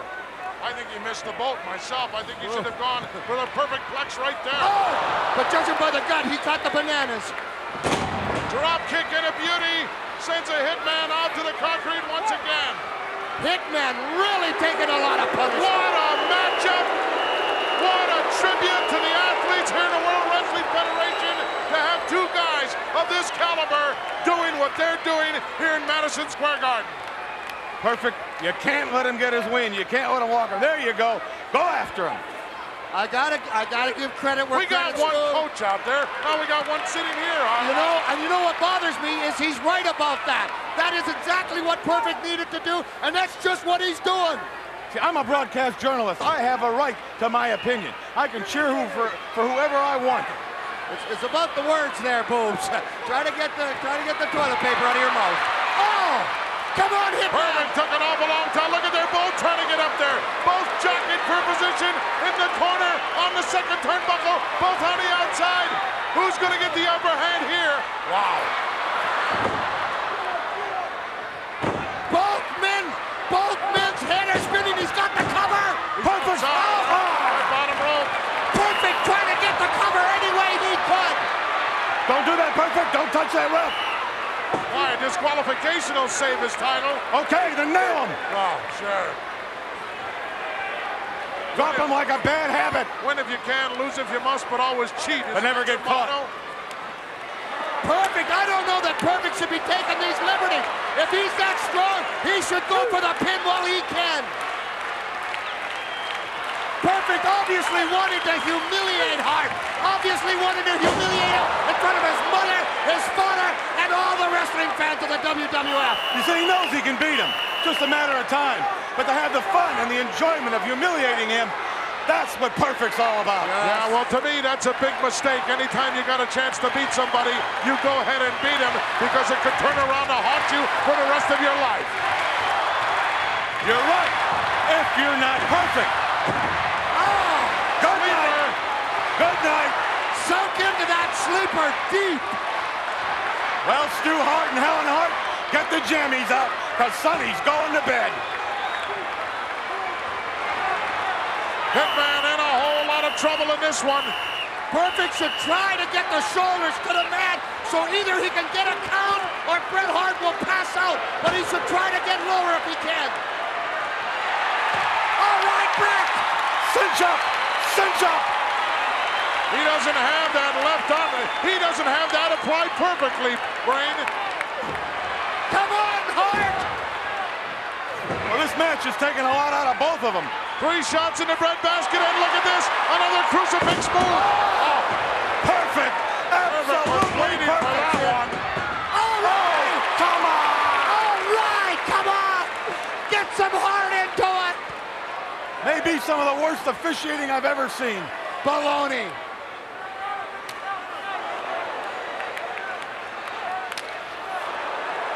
Intercontinental title belt on the line. The drama keeps building and building. Wow, that could be the climax blow right there. Hitman down and out, hooked the leg. No, yes. He couldn't get him. The tension. Perfect looking frustrated. Hart wants it bad. Perfect wants to keep it. Mom and Daddy here. Millions and millions of people all over the world watching. There's nothing like WWF action. Both men taking it to the Here it comes now. Perhaps we'll see that perfect flex. He's got him set up for it. Perfect will be in the showers in 10 minutes. Oh, no, no. Has he got the fingers locked? No, he got him. Out. I can't believe it. Nobody's ever kicked out of that. He kicked out. Come on, Bret. Muster all the guts you got in your body. Nobody has ever kicked out of the perfect plex. Look at the coach. He's all bent out of shape. He had those fingers locked, but I think already too much has been taken out of Mr. Perfect. And a Hitman now going to work on the breadbasket. Inverted atomic drop. He nailed it. Bret Hart kicking out of the perfect plex. That might have demoralized Mr. Perfect. I don't like that. Certainly would have demoralized you. Take it to him, Bret. Oh, the Vienna Boys Choir. Here we come. Perfect in a whole lot of trouble, and the Hitman gaining confidence with each second that goes by. Suplex City coming up. Beautifully executed. 1, 2, 3. Oh, he got out. 3. That's why 2 count. That's why he's the Intercontinental Champion. I thought he had him. What a classic confrontation. Small package. Come on, Bret. Don't stop that rally. Give a lot of credit to Mr. Perfect here. But Hart smells victory. Neck breaker. He's trying everything. No, he didn't get it. Put a nice series of moves together, but very nonchalant on all the covers. Can't do that to the champion. Oh, well executed backbreaker. What a classic confrontation between these 2 superstars here in the World Wrestling Federation. Cover, cover. 2. No. Bret, concentrate on the match. Concentrate on the match. Forget the official, Bret. My God, I thought he had him. Look at opportunity. Not like this. Rolls him up. Oh, couldn't get him either. I can't believe it. Coach racing around to the other side of the ring to add assistance, but look out. Hitman's already there. Oh. I have never seen a match go one way, then the other, back and forth so many times. They must watch the count. If men get counted out, there will be no title change. Hart must watch the count carefully. But Hitman is aware of the count because you notice he threw Mr. Perfect in first. He didn't try to get in. Look at Perfect. He looks like he's looking for a way out. Hart going to another portion of the body now. Interesting. Going, maybe setting up for the sharpshooter. How much time do we have? Are we close to the time limit? Absolutely not. I don't see how they can go much longer at this pace. Oh, look at this. He's got it halfway on. The coach is up on the apron. And there goes the coach. He hit a man with glasses. No, don't get down, Brett. Oh. No, not like this. He hit the coach, a man wearing glasses. I can't believe this. Cheap shot by Perfect.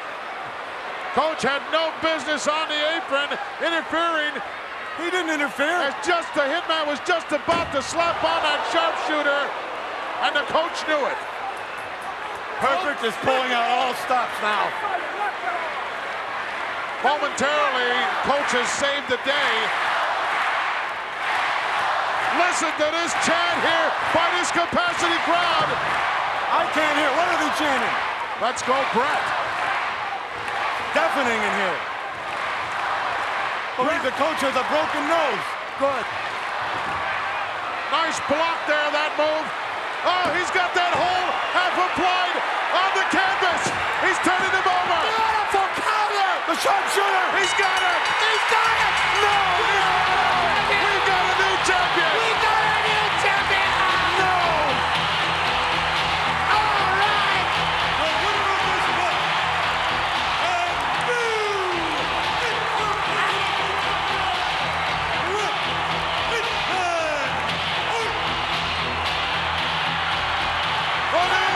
Intercontinental Champion, Bret the Hitman Hart. Tear him up, Bret. Tear him up, man. Looking perfect. He's hurt. He wants out of there. We got us a new champion. And he deserves it. This place is going bananas. Well, I'll tell you something. Look, I want it. I heard. He fought for it. All right. That was a beautiful move he used.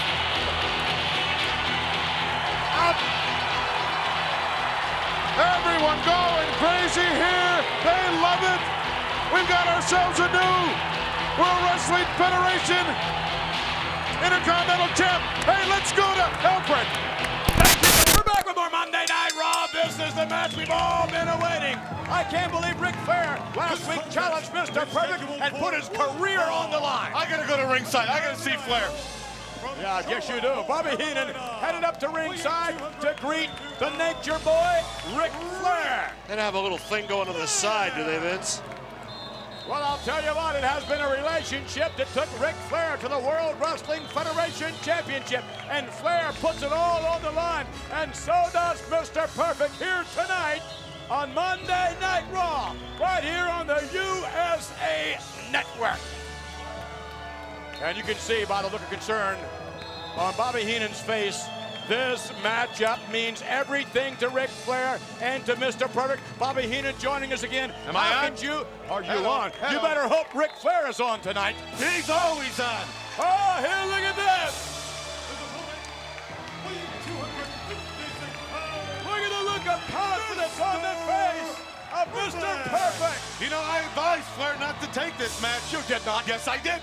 What? Anything can happen on Monday Night Raw. That official can do something to backstab us. Jack Tunney could do something. I don't like this. I have a financial investment in that man, but you couldn't talk to him. He was so upset at Mr. Perfect. He's risking his career. If he's going to put his career on the line, he must know something. It's bye-bye, Mr. Perfect. Oh, wait a minute. The same is true of Mr. Perfect. I think this is not a wise decision for either competitor. No, it's Both not. competitors, two of the greatest ever in the World Wrestling Federation. and Mr. Perfect putting his career on the line. Two-time WWF champion Ric Flair, two-time Intercontinental champion Mr. Perfect. And they do not like each other. And that's Perfect's fault. Thanks to you, they don't like each other. Perfect's fault. Yeah, sure. If you can hear a little commentary in the background, we think we're picking up another radio station or headset. We're not exactly too sure here, having some technical difficulties. Oh, my. Hopefully you're still with us. Perhaps I know what it is. We're picking up the Sci-Fi channel on USA. That's what it is. Ask for it. A Sci-Fi channel. Look at the look of determination on the face of Mr. Perfect. You know, if he'd have kept his mouth shut, he'd still have a good job. If he just did what Flair told him and what I told him, kept his mouth shut, he'd be all right. Hey, look, Mr. Perfect walks in no man's shadow. I can tell you that. He is his own man for sure. Yeah. One of the greatest WWF competitors of all time. Shoulder block, down he goes.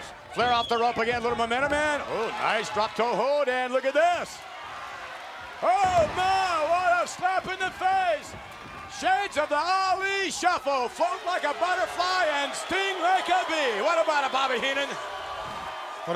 What? Yeah, exactly right. I can't be bothered listening to you. Hey, I've got to watch look at what's the going kisser on. of Heenan, huh? What? He looks like he's going to have a stroke. Well, I got a lot invested here. You know, we did very well in '92. Rick, come on over here. I got an idea. Hold this headset. Bobby Heenan going off headset again. A little consultation going. What's he doing? Bobby Heenan has a hammer. Heenan. Trying to hand him the hammer, I think. And Bobby Heenan joining us again. Ric Flair going back up and into the ring, taking his sweet time about it. Why don't you just give him a hammer twist drill while you're at it? Doing what? What were you trying to do? Who, me? Do what? We saw what you're trying to do. I do nothing. Slip some sort of foreign object into the hands of Ric Flair. The hammer. Yeah, I right, got that yeah. away from the Nice timekeeper. maneuver by Flair. Beautiful Riding maneuver. time in. Oh, nice reversal. Yes, indeed. Into the hammerlock. And Mr. Perfect jamming that forearm up as high as he can get on the shoulder as Flair tries to connect with a series of elbows there that miss the mark just slightly. Backs Perfect to the corner. Oh, wow, right in the head. And a chop by Flair. Flair setting up Perfect, another one. No, look at this. Perfect spin. Oh, Whoa! Rick! and again. They are chopping each other. They are hacking away here on Monday Night Raw. What was that? Boy, that's your favorite. You just love to see Flair knocked around, don't you, McMahon? Little delayed reaction. Nonetheless, the effect of those chops quite obvious as we see Mr. Flair now over in the corner begging off a bit. Sure, you can hit that hard in your chest, it stops your clock. I guess so. Stop a truck. Flair and Perfect now.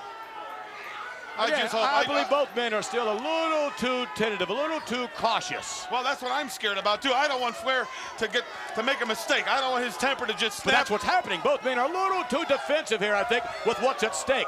I think they're going to have to let it all go. No. Huh? If you let it all go, that's where you're going to make a mistake. Flair wants Perfect to make a mistake. Perfect wants Flair to make a mistake.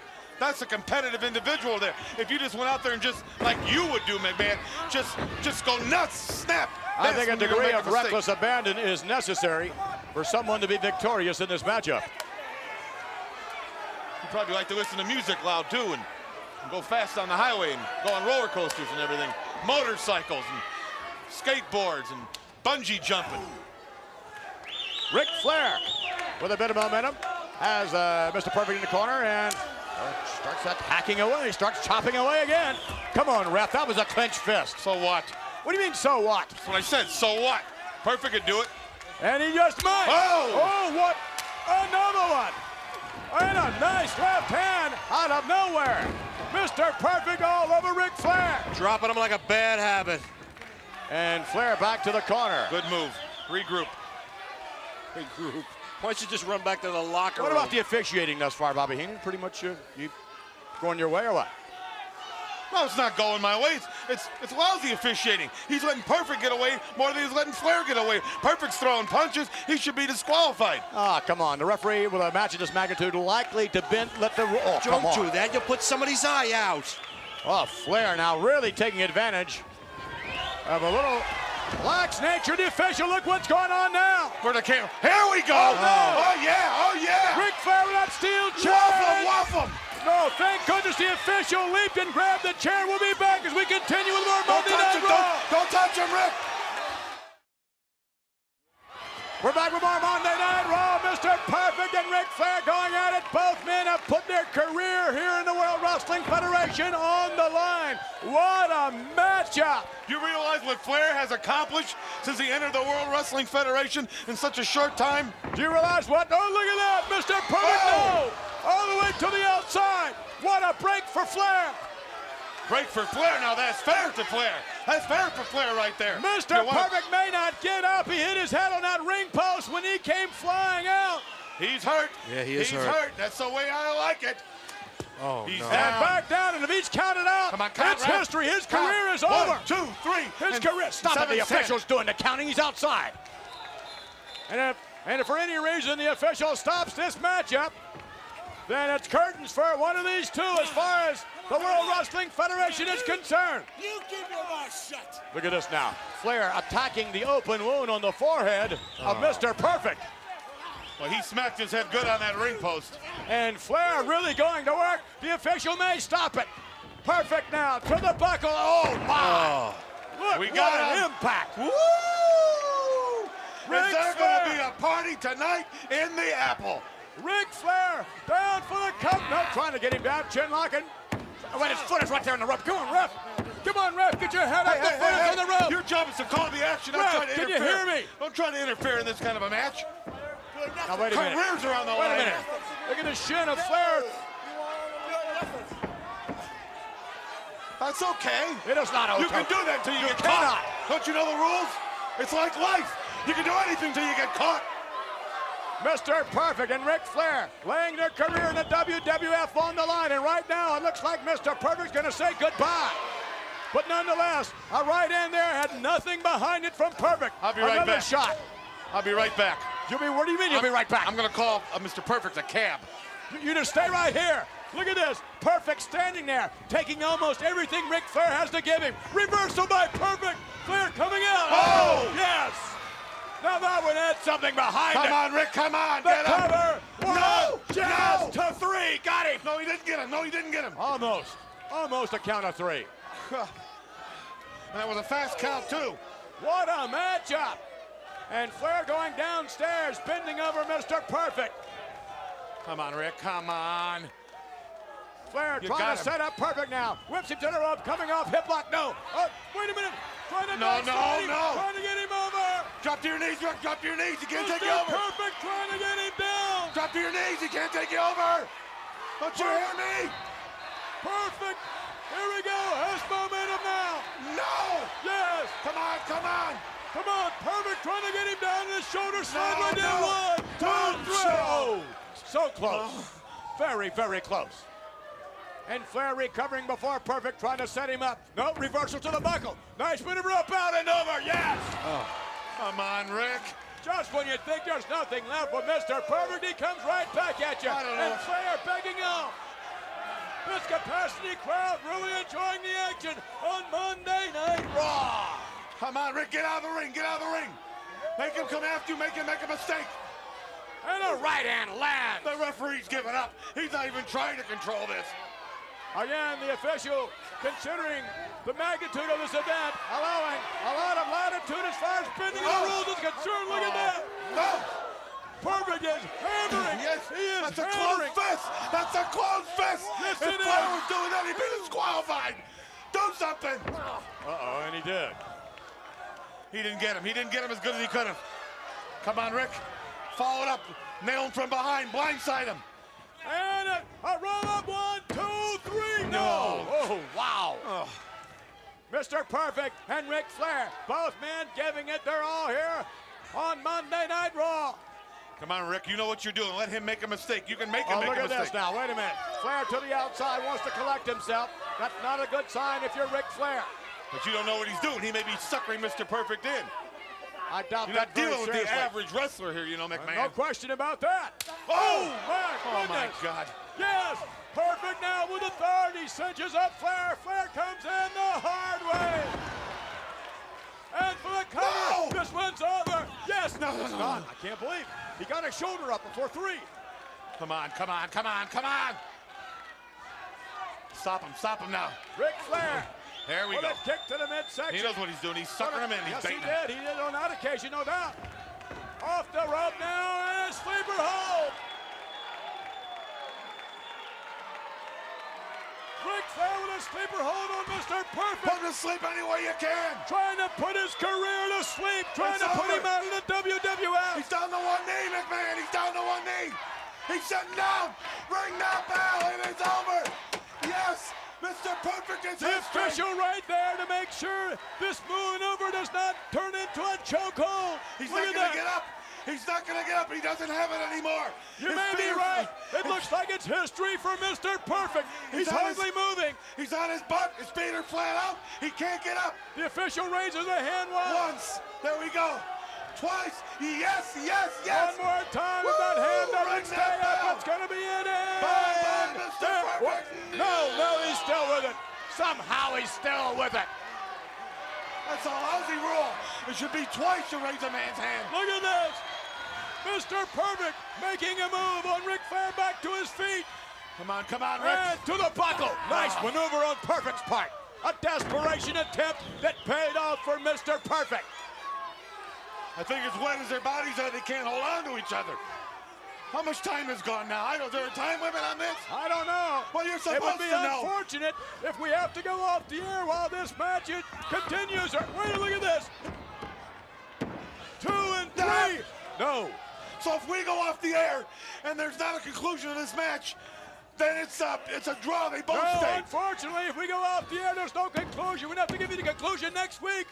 But I believe right now Mr. Perfect is going to beat Ric Flair. I sense a momentum on the part of Mr. Perfect. He doesn't have it hooked, though. He's out of gas. I don't think Perfect is out of anything, Bobby Heenan.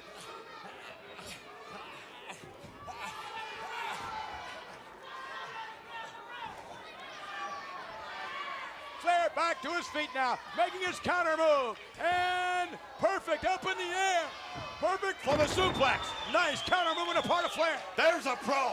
There's a man that knows where he's at in that ring. Yeah, he's flat on his back. That's where Yes, he's at. he's flat. No, I don't mean he's flat on his back. I mean, he got out of it. He got out of that hole. Why? Because he's Ric Flair. Two veterans going at it here, putting their respective careers on the line on Monday Night Raw. And Flair yanking Perfect up. Wait a minute, it's going for the figure four. Time for school. As he Time gets for to the school. door, he's Ring got it that in. bell. Flair cinches a figure four in. Ring It's that over. bell.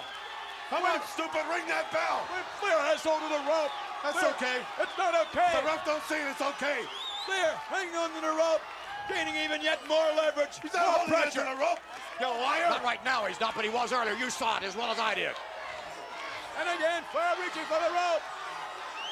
It doesn't matter if I see Eddie, it or you see it. come on, It's please, that the ref ref. sees it. Turn around, ref. If he grabs that rope again. And it's Perfect. 2 and whoa. Perfect has to spin out of this somehow. He has to reverse this pressure. Oh, down the referee got him. The referee caught Flair hanging onto the rope. You know, the average man, I give Perfect credit for this, would have given up for the time he was in that figure four. He'll give up. He'll get beat. Don't worry. I'm not worried. Don't you worry. Perfect Not is worried. pregnant. Would you relax, please? Who? You. Relax. You're getting everyone upset. Mr. Perfect with a bad wheel now. Oh, and even worse. He knows what he's doing. Oh, yeah. Ric He's Flair. building the foundation to finish off the big house. Yes. Get him. Ric Flair now with Mr. Perfect snaps him over in the middle of the ring. And thus far, the good news is that the cut on Perfect's forehead has not opened up. Any Rick, more than, wait a minute. no, Back, no, yes. no. Perfect up. Look at this. Catches Flair in the corner. Back off, back And off. Flair No. goes flying. Mr. No. Perfect. Hold my We'll be headset. back. Hold Stay my with us. headset. Hold this. We're back with more Monday Night Get out. Raw. Get out. These two men, I can't believe they're still going at it. Come on, And get we up. better have a conclusion here real soon. We only have about 9 minutes before we have to leave you. Wait a minute, what's he doing? Wait a minute, what's that? Ric Flair going down in his knee pad. Yeah, he put some knuckles. No, don't beat him this way. No, don't cover him. Beat him any way you can. Don't take his career from him like that. Beat it. No. What a way to go down the toilet. Mr. Perfect, if you suck, you still could have been with us. If you'd have had any smarts and listen to me. Perfect hasn't moved. He's knocked out. It is over. Flair drops the elbow for good measure. Oh, no, for you. Yes. Two.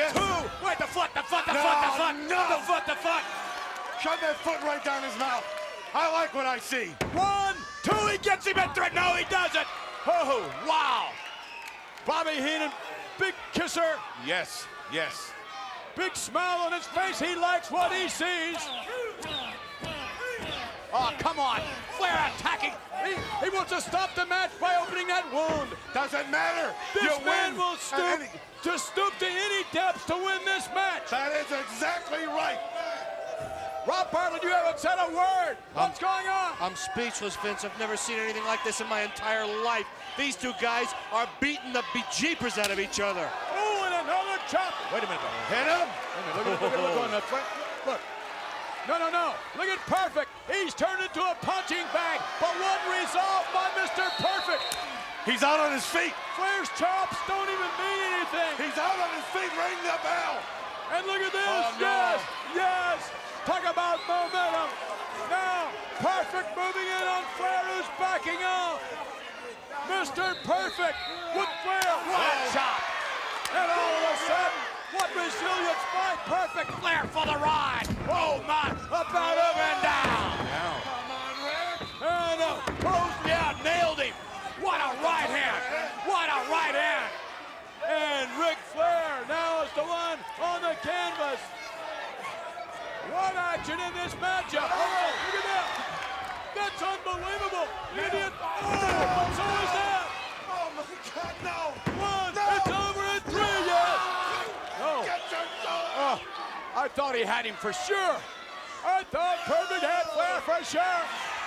What excitement in this matchup. This is the kind of athleticism you'd expect in the World Wrestling Federation. I'm at 2 and 3. The foot. Come on.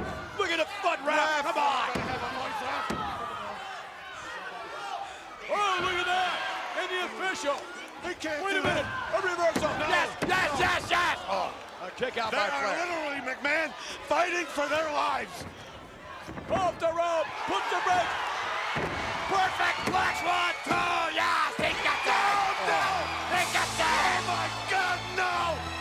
No. Mr. Perfect victorious. Bobby Heenan has thrown Ric Flair's career away. It's your fault, Bobby Heenan.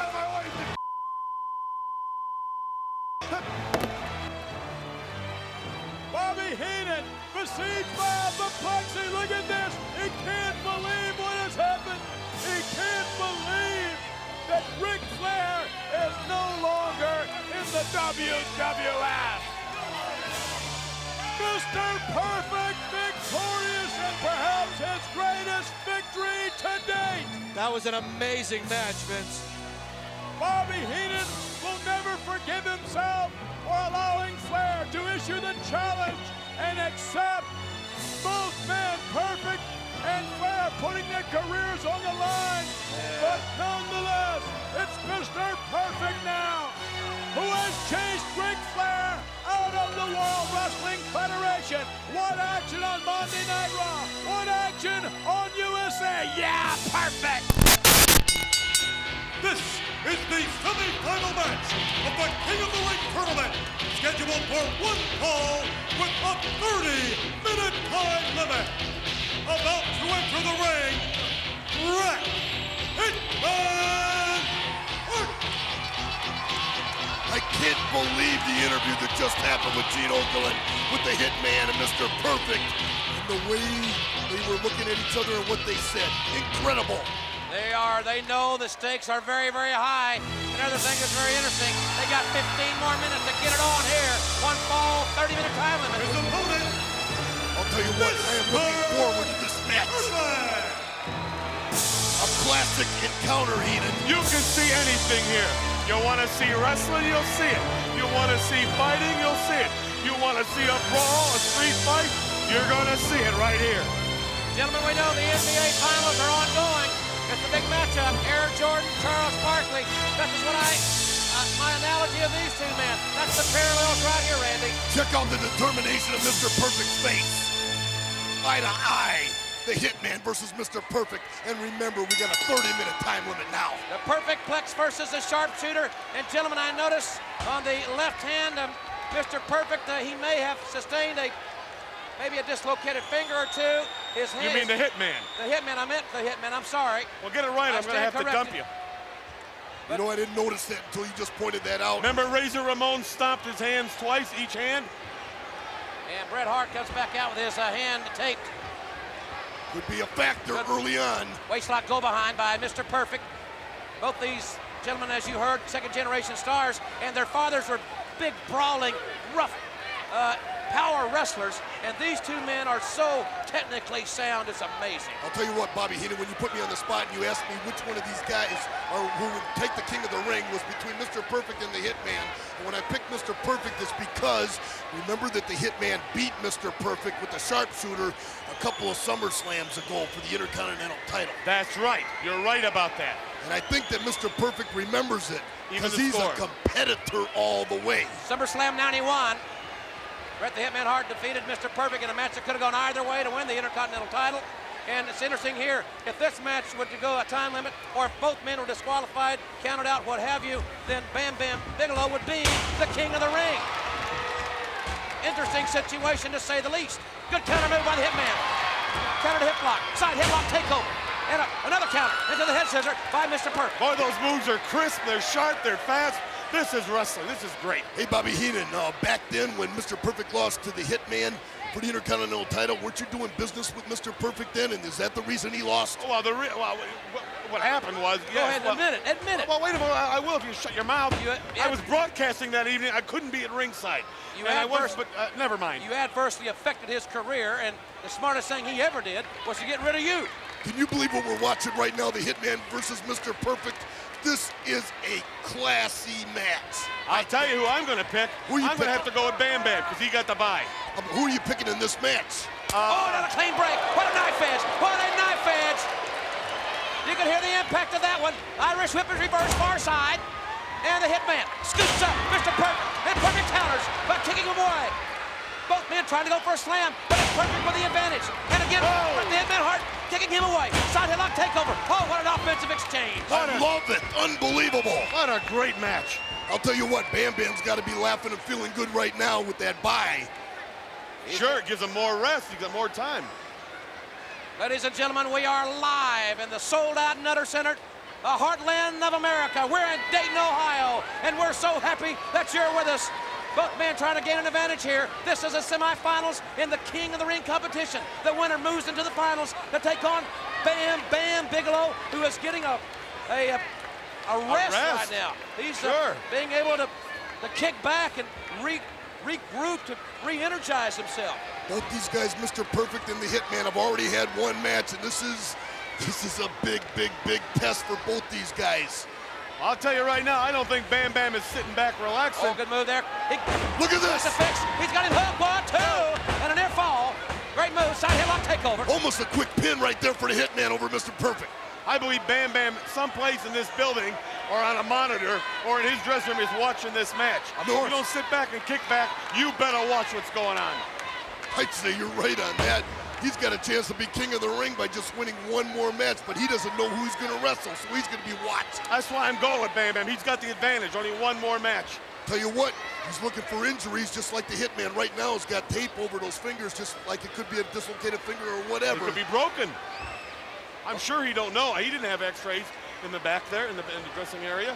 Side headlock applied, both men back up to a vertical base, and look at those stiff forearms right into the lower back area of the Hitman, Bret Hart. And crossbody press, but he couldn't hook the leg off. Bret the Hitman Hart right out here by us. And back up on the apron, buries that shoulder deep into the midsection. The Hitman, Bret Hart, up and over the top. 1, 2, yo, near fall. But he didn't hook the shoulders though. Side headlock. Oh, Bret Hart is utilizing that side headlock takeover. Macho Man Randy Savage to perfection. No pun intended. Guaranteed. Everything counts right now. Notice the injuries. Everything counts. You got to be watching. Now, Mr. Perfect just went for hair right there, but I can't blame him for that. I am no stranger to pulling hair. I'll tell you something, Perfect. I mean, Bret Hart is not going to win this match with a headlock. I know Perfect. He's not bright, but he's not a quitter. He's a fighter. He's an athlete, and he's in probably the best. He's peaked. He's in the best shape of his life. Realize right now that you got a 30-minute time limit, so I'm not criticizing these guys for going for covers right now. Guaranteed in that first round, 15 minutes, you had to be quick. You had to try to beat the guy. Oh, he caught him on the ropes. Mr. Perfect. As we discussed, the stakes in this one so very, very high. You got to believe that the King of the Ring will be the #1 contender for the WWF title. Mr. Perfect, a lot of the fans love him all over the world, but he's got a salty past, just like I do, and he wants to be King of the Ring, and if he can take an advantage by whatever, he's going to do it, just like he's proved it already. Oh, standing drop kick. What a great athletic move by Mr. Perfect. And Bret the Hitman Hart. The impact took him all the way outside. Look at these people. Listen to them right now. They don't appreciate the way Mr. Perfect is taking the advantage. Well, Perfect said in the interview he'll do anything to win, and so will Bret Hart. And you talk about having a salty past, so does Bret the Hitman Hart. Salt, pepper, Tabasco, anything you want, they'll do. Look at this. His hand, his left hand, fingers taped up there. Again, we speculated on the severity of the injury, and I thought it, well, Mr. Perfect, I thought was going to show some good sportsmanship, but he did kick him as he was coming through the ropes, Randy. Unbelievable. Mr. Perfect, he's creative and is taking advantage of Bret the Hitman Hart. Wow, what impact as Hart's face met the top turnbuckle very, very abruptly. Whoa! You can hear that chop. Thunderous chop and a clubbing axe-like forearm from Mr. Perfect, and stiff kicks right to the head. Talking about aggressive, Mr. Perfect is aggressive. Big time knee lift, found its mark, and he's going for the cover here. Hooks the far leg, and a near fall by Mr. Perfect. And you've got to be careful. You certainly do not want to be disqualified here as he buries the kick, and again, Bret Hart kicked all the way outside. Hart has spent a considerable amount of time, Randy, on the outside in this matchup. I think the scientific wrestling match that we were looking forward to is now officially gone. Oh, good grief. What a chop. It's flesh on flesh. What impact there. And now Hart's face smacked against the ring apron. Bret Hart, the Hitman, in big trouble. Listen to these people. You know, I'll tell you something. If Perfect wins this match, and if he becomes King of the Ring and apologizes to me, I'd consider handling him again. Well, I'm sure that'll be low on his list of priorities. Straight right hand, the Hitman wobbly on the apron. And oh my God! Oh my! Right over here in the steel, and in the cabling and everything else here.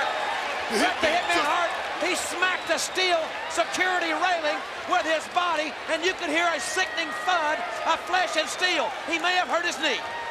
Oh no. I think it's his right knee now. Hey, if he's counted out, Perfect moves to the final. Mr. Perfect just stopped the count for some reason. I don't know if he knows that he did that or not. Certainly it's not out of kindness for the Hitman. He's proved that he's as vicious as anybody here. I bet he broke his knee. He hit that steel rail so hard. Bret the Hitman Hart writhing in pain here on the outside. You know one thing about Perfect, I think he wants to win this match man to man. I don't think he wants to win it with a count out. Straight right hand. Let me tell you, I know Perfect. Perfect will take a win any way he can get it. That's what it's all about here in the WWF. You've got to win to survive. Exactly. He's got the lateral press. He's going for it. And he got 2.5. Perfect showing a little frustration. But Bret Hart will not fold his tent. He will not give up. Boy, this guy's got guts. Both these guys. So much guts. Think about it. Hitman's got a hurt hand and a bad knee right now, and this is his second match. You got to think right now that Mr. Perfect has definitely got the advantage. You know, you're right, Savage. His knee and his hand. He's taking a chance here. Mr. Perfect up top. High-risk maneuver coming up. If he hits it, it could be over. Here it comes. Oh, drop kick. Whoa! He got him. He got a winner. Should be over right here. Oh, it's Bret Hart. There you see the reason. Smart move. The count. 1, 2, Hart kicks out. The Hitman not above taking his foot, put it over the ropes to save himself. Hart's got to avoid the perfect plex. Chest first. Get this. Oh, no. He kicked out. He had to kick out that time. He couldn't reach the rope. This is warfare. And Perfect's got to avoid the sharpshooter if Bret Hart can ever get him in that situation, which it doesn't look that good for him right now. He's not even close to the sharpshooter. He's got to save himself right now. He's in trouble. He's going up top right now. Mr. Perfect can take another chance. But the Hitman that quickly. He's up quick. Oh, no. Perfect. Oh, the steal. Front face lock by the Hitman. Can he get Mr. Perfect up on the second rope? The altitude is high. Oh, what a come down. What impact. They're on top ladder press. 1, 2, no. Unbelievable. Don't these guys, with the fatigue factor, isn't a factor here. Don't they get tired? What? Of course they get tired, but they want to be the king of the ring. You want that gold in the World Wrestling Federation. You want your title shots. You want everything that's coming to you. Look at this. What a grueling match this has turned out to be. This is incredible. Give the Hitman credit for even making a showing right now. Bret Hart getting very vicious as he's working him below leg. Sharpshooter. He's going to go to the sharpshooter here. Look out. Figure four. Figure four. Figure four. Figure four leg lock. Get out. He's got it in the middle of the ring. A submission maneuver. The Hitman has it applied perfectly. Slap me in the face, will you, Ross? I found myself cheering for Perfect. I don't know why. Boy, you really get involved in the action here. I got unbelievable respect for both these guys. Look at the referee even. Perfect. He's in danger of having his leg snap right here. I can't believe what I'm watching. What a match. The pain has got to be excruciating for Mr. Perfect. You can see it etched on his face. Not only is the pain excruciating, not only does Perfect want to win this, I know him. I know what's inside. He'll do anything to get out of the figure four. Mr. Perfect's going for the rope. He's almost there. He's inches away. Inches away, Randy. No, inches away. He's a fingernail away. He's there. Got it. But the big question now, what kind of effect, what kind of lasting effect did that figure four have on Mr. Perfect? Not only Mr. Perfect, but the Hitman is limping too. And remember, that hand is taped. Single leg. What's he doing? Going for the sharpshooter, maybe? Sure he is. And he tries the elbow into the leg. He grapevines it. It's Bret the Hitman Hart, weakening, obviously, the leg of Mr. Perfect. One would think that he's got the sharpshooter on his mind. I'm surprised after Bret Hart being heaved from the ring like he was into the steel rail onto the floor is even back in that ring in the control of the match. Bam Bam is lucky. He's already in the finals. Look what these guys are having to do. Can you imagine the condition that either man, whomever advances, if either do, the condition they're going to be in to meet a well-rested Bam Bam Bigelow later in this broadcast? It might be easy pickings for Bam Bam Bigelow no matter who he faces. Both men groggy, and rightfully so. You gotta admire both these men so very much. Two phenomenal athletes, and they're giving all they got right here. Right by the hair. Hard goes up and over. A double handful of hair by Mr. Perfect, and it is getting down and dirty here. To the nitty-gritty, pal. Here we go. Come on. Let's see what you're made of, both of you. Get up. I'll tell you what they're made of right now. These guys are two of the toughest guys ever in the WWF. What respect I have for both of them. You're wrong. They're probably two of the toughest men walking the face of this earth. Sleeper hold on Mr. Perfect. He's got the Hitman in the center of the ring. Choking him. I think he's choking him. I don't think so. It looks like a legal sleeper to me. Hitman's near the rope, but not close enough to get it. Something's got to give right now. Otherwise, it's good night, Irene. Mr. Perfect versus Bam Bam. Perfect trying to cripple the neck, restrict the flow of blood to the brain, to the carotid artery there. Trying to crip that neck even more and cause the unconsciousness. Bret the Hitman Hart grabbing a handful of hair out of desperation. He's got him. He's got him. Hitman trying to get back up to his feet. And now he got himself in the ropes. The referee will call for a break. That was the only move left for the Hitman. He better break that hold or he could be disqualified right here. Notice he broke the hold right before he got disqualified. side. The knee just gave out on Mr. Perfect, but that was a smart move by Mr. Perfect. Those extra seconds that he kept the sleeper on is going to be bad for Hitman. Very important because, like you said, Savage, he had a count of 5 to break it. Being a veteran, being as smart as he thinks he is, he took advantage of all the seconds. Mr. Perfect again with a sleeper. This sold-out crowd here in the Nutter Center looking on in awe. They're into this one. What a phenomenal matchup. And Perfect gaining now an unfair advantage by putting his foot in the rope. He could put him out right now. Ladies and gentlemen, we have passed the 15-minute mark in this contest. There are approximately 15 minutes remaining to time limit. I don't believe it will go the time limit. They cannot keep up this grueling pace for another 15 minutes. I agree. I can't believe it went past the 10-minute mark the way they started out. You know, Savage and Ross, Hart's probably got 3 broken fingers. You know, Perfect's knee is hurt. You know, Bret Hart's knee is hurt. I don't think there's that many parts left for them to go another 15 minutes. Exactly, and Bam Bam is left. Oh, he took it to the top turnbuckle, face first.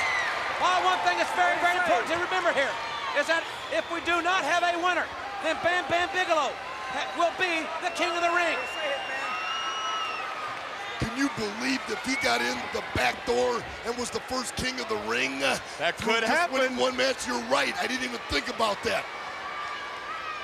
Oh! What a lifter. Man, what a form. What a form from the Hitman. He brought that from the basement to the roof. He brought that from the Hart family dungeon, the basement all the way to the mouth.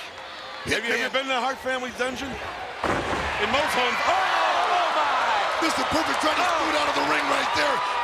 Lost the sense of where he was in the ring, and that will cost him. Look at this. Perfect has got to be a phenomenal amount of pain. Hey, Bret the Hitman capitalized on it. Inverted it, atomic drop, side Russian leg sweep. This could be all. Will this be all? No, it won't. No, it will not. Boy, are they reaching down to get what they have to. Both men pulling out all stops. Former World Wrestling Federation champion Bret the Hitman Hart. Guaranteed he wants this match bad, but not any worse than Mr. Perfect does. Backbreaker. These two-time former Intercontinental champions, putting their bodies on the line. These are career-shortening matches. What it takes out of you, what he tries. Right in the Perfect's face. That could be it. My gosh, a lateral press. 1, 2, and a half again. Got his shoulder up. I feel like I'm in this match myself. But I'll tell you something, the Hitman, whether he's shown it a lot or not, he is favoring that leg. Sharpshooter. He's going for the sharpshooter. He's going for it. Oh, Perfect's grabbing Bret Hart's fingers. Look at there. He's got Bret Hart by the left hand, and that hand has got to be damaged. He knows that hand is hurt. Look at Mr. Perfect. Oh, it's a smart move. Whether you like it or not, it's a good strategy. It's a smart move. I'll tell you right. why it's a smart move. He is still relying on my psychology. He remembers what I taught him. That's why he's there, because of me. That doesn't even dignify a remark. It doesn't. Absolutely not. Oh, don't bother. Hey, go Perfect Plex. He's going for Perfect Plex. Hart's trying to fight it off. He's trying to block it. Mr. Perfect trying to go for his favorite maneuver, the Perfect Plex, but he couldn't execute it. Hart is blocking the suplex.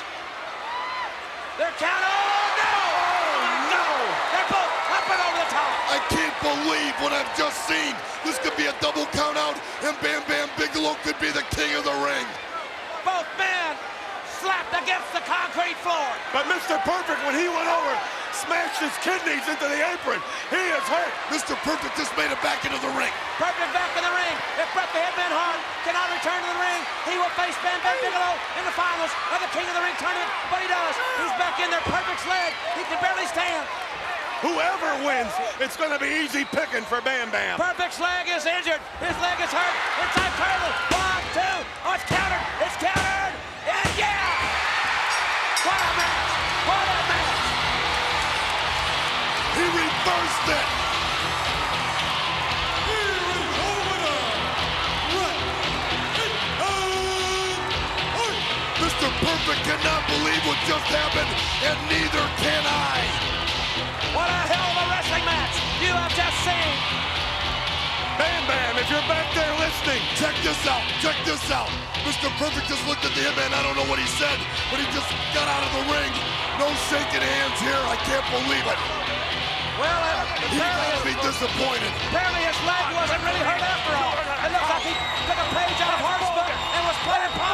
man is walking around. He's okay with the leg. Playing possum. Perfect. He was limping, trying to a little subterfuge with Bret the Hitman Hart. And look at this. Mr. Perfect's going into the ring. A very disappointed Mr. Perfect, and we may have another confrontation here. What's going on here? Look at this. This is a conversation I wish I could hear. What a wrestling match. What's this? He's going for a look at handshake. this. Be Look at careful. this. That's class. That is unbelievable. What a sportsmanlike gesture by Mr. Perfect. And what a victory for Bret the Hitman Hart. And of course, Bret the Hitman Hart will go on and meet Bam Bam Bigelow. And we're going to take a look now. Well, the date, of course, is the 28th of December, a Sunday night. If I was in the hospital with both arms and legs broken in a body cast, I'd crawl to see that one. The one we've all been waiting for. WCW Sting against the NWO and Hogan for the most prestigious title in our sport. Championship. In this one fall contest, there is no disqualification. Anything goes, and there must be a winner. Introducing first, he represents the New World Order. From Robbinsdale, Minnesota, the WCW United States Heavyweight Champion, Curt Hennig. This match is no disqualification for the U.S. Heavyweight title. And before the match gets underway, certainly Sting and Hogan, the biggest match in the history of pro wrestling that we will bring you shortly after Christmas next month. But let's not also forget that the winner of Sting and Hogan will go on to Super Brawl in February to face the winner of tonight's 60-man, 3-ring World War III. If it's Sting, let's say, and let's say Luger wins tonight, it could be Luger and Sting in Super Brawl. What a matchup that would be. But suppose a member of the NWO wins tonight and Hogan defeats Sting. Hogan will defend against a member of the NWO at Super Brawl. There's so many possible matchups. Just very intriguing to be a part of WCW at this time. Well, there's a man, Curt Hennig, a champion, who knows that Ric Flair wants his hide. And he wants to come back and win this 60-man battle royal and go on to meet the champion of the world. He's got a lot on his mind tonight. Now let's think of the guys like Glacier and Ernest Miller, Ming and the Barbarian, Disco Inferno and Saturn, and Yuji Nagata, Ultimo Dragon, Regal, Taylor, Steiners, Riggs, Raven, McMichael, Alex Wright, Goldberg. These guys, and Rey Mysterio, Eddie Guerrero, these guys have had battles already, and they got to come back later on. Right now we go back to David Pinger. Ladies and gentlemen, the challenger from Charlotte, North Carolina. He is 13-time heavyweight champion of the world, Nature Boy, Ric Flair. As Flair makes his way to the ring here, we need to add a little bit to this. We are not so sure if Scotty Riggs, if Bill Goldberg, either of those men can make it to the 60-man 3-ring battle royal. Taking a look at both of them earlier, I think it's going to be very difficult for them to even consider coming back in the 3-ring battle royal. Tony, the long-term implications, the long-term ramifications in this battle between World Championship Wrestling and the New World Order mean that tonight's matchup, this 3-ring battle royal, is almost on a par with that Hogan-Sting bout next month. Well, Mike, you know what's at stake here. If they have to wrap themselves up, super glue themselves together, put a cast on, crawl, they're going to be here if they can. There's no way, because the prize is too big not to compete for. Woo, he is here. Ric Flair and Curt Hennig. Little bit different tone, as you can see, for Ric Flair coming out of the ring. How many times have we seen on Nitro? Have we seen on WCW Saturday Night? Where as a result of what transpired in Fall Brawl, when we all thought Ric Flair would never wrestle again, here 2 months later, he has rebounded to go back in the ring. But how many times have we seen Ric Flair literally chase Curt Hennig down from a dead sprint? This time Flair walked to the ring very calmly, realizing that the rules are such, being no rules, that he can use the match to get what he wants. And I'm not so sure Flair, again, still wants to be U.S. champ. I know it's a prestige. He'd love to be the champ, but Flair certainly wants to get the hands on Curt Hennig. It's probably almost secondary to getting a hold of Hennig again. Tony, as you mentioned, this a return bout from Halloween Havoc, which was a disqualification win for Hennig when Flair snapped. Tonight, no disqualification, anything goes, and the hard feelings between those two certainly date back to that fall brawl when Hennig not only turned on the Four Horsemen, they joined the NWO. He slammed that steel cage door on Flair's head, sent him to the hospital. Remember that Flair refers to that as his wake-up call. All right. And also remember this. He looked right in the eyes of Arn Anderson and took his position as a horseman, lying all the time. Fans, we are just moments away from the biggest battle royal the sport has ever seen. We are moments away from 60 men in 3 rings.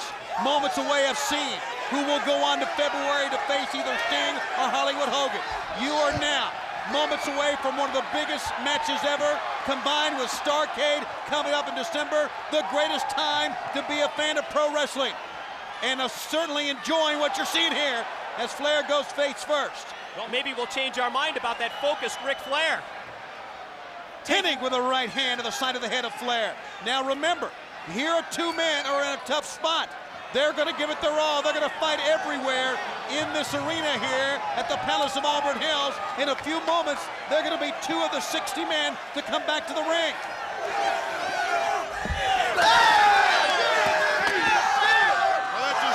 Intensity in both these men, how much they hate each other, how much they want to get their hands on each other.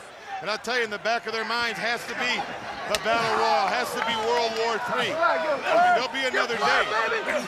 And the fact that you look in this arena and that you see 3 rings, it's an intimidating sight as well. 3 rings in a triangular configuration here.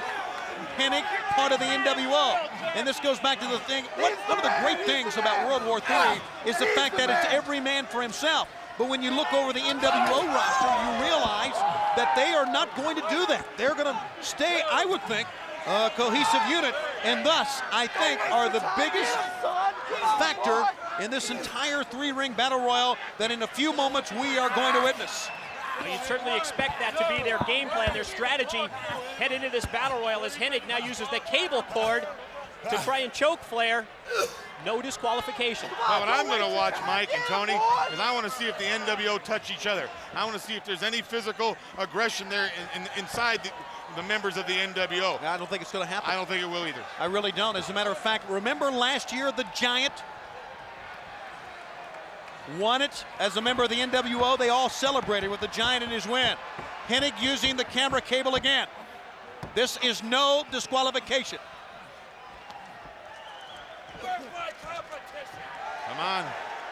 Come on, Curt. Hennig. It's the last man you turn your back on. You know, Hennig certainly has this bitter rivalry with Ric Flair that we have seen over the past few months. But one of his purposes here may be to take Flair completely out so that he will not be in the 60-man 3-ring battle royal. You know, I think this rivalry is maybe even more deep-seated than just the last couple of months. There's some interesting parallels between the two. Ric Flair is billed from his criminal hometown of Charlotte, but like Hennig, he was born and raised in Minneapolis, Minnesota. Flair grew up following the AWA, trained by Vern Gagne after a football career at the University of Minnesota. He was also a Minnesota State high school wrestling champ, but Hennig has always claimed he's the greatest athlete ever to come out of Minnesota. I think the rivalry between the two goes even deeper than Hennig's betrayal of the Horsemen. You're right about that. I believe that too. Look at this. You've never seen Flair do this. To the floor. Flair up top to the right side. And he caught Curt Hennig. Or did he? Flair hit hard. I think Flair may have landed on a foot, maybe twisted an ankle, maybe twisted a knee that time. Hennig's throat went across the safety rail, and Flair's limping. I'll tell you, that's very dangerous when you go on the floor, and I'll tell you why.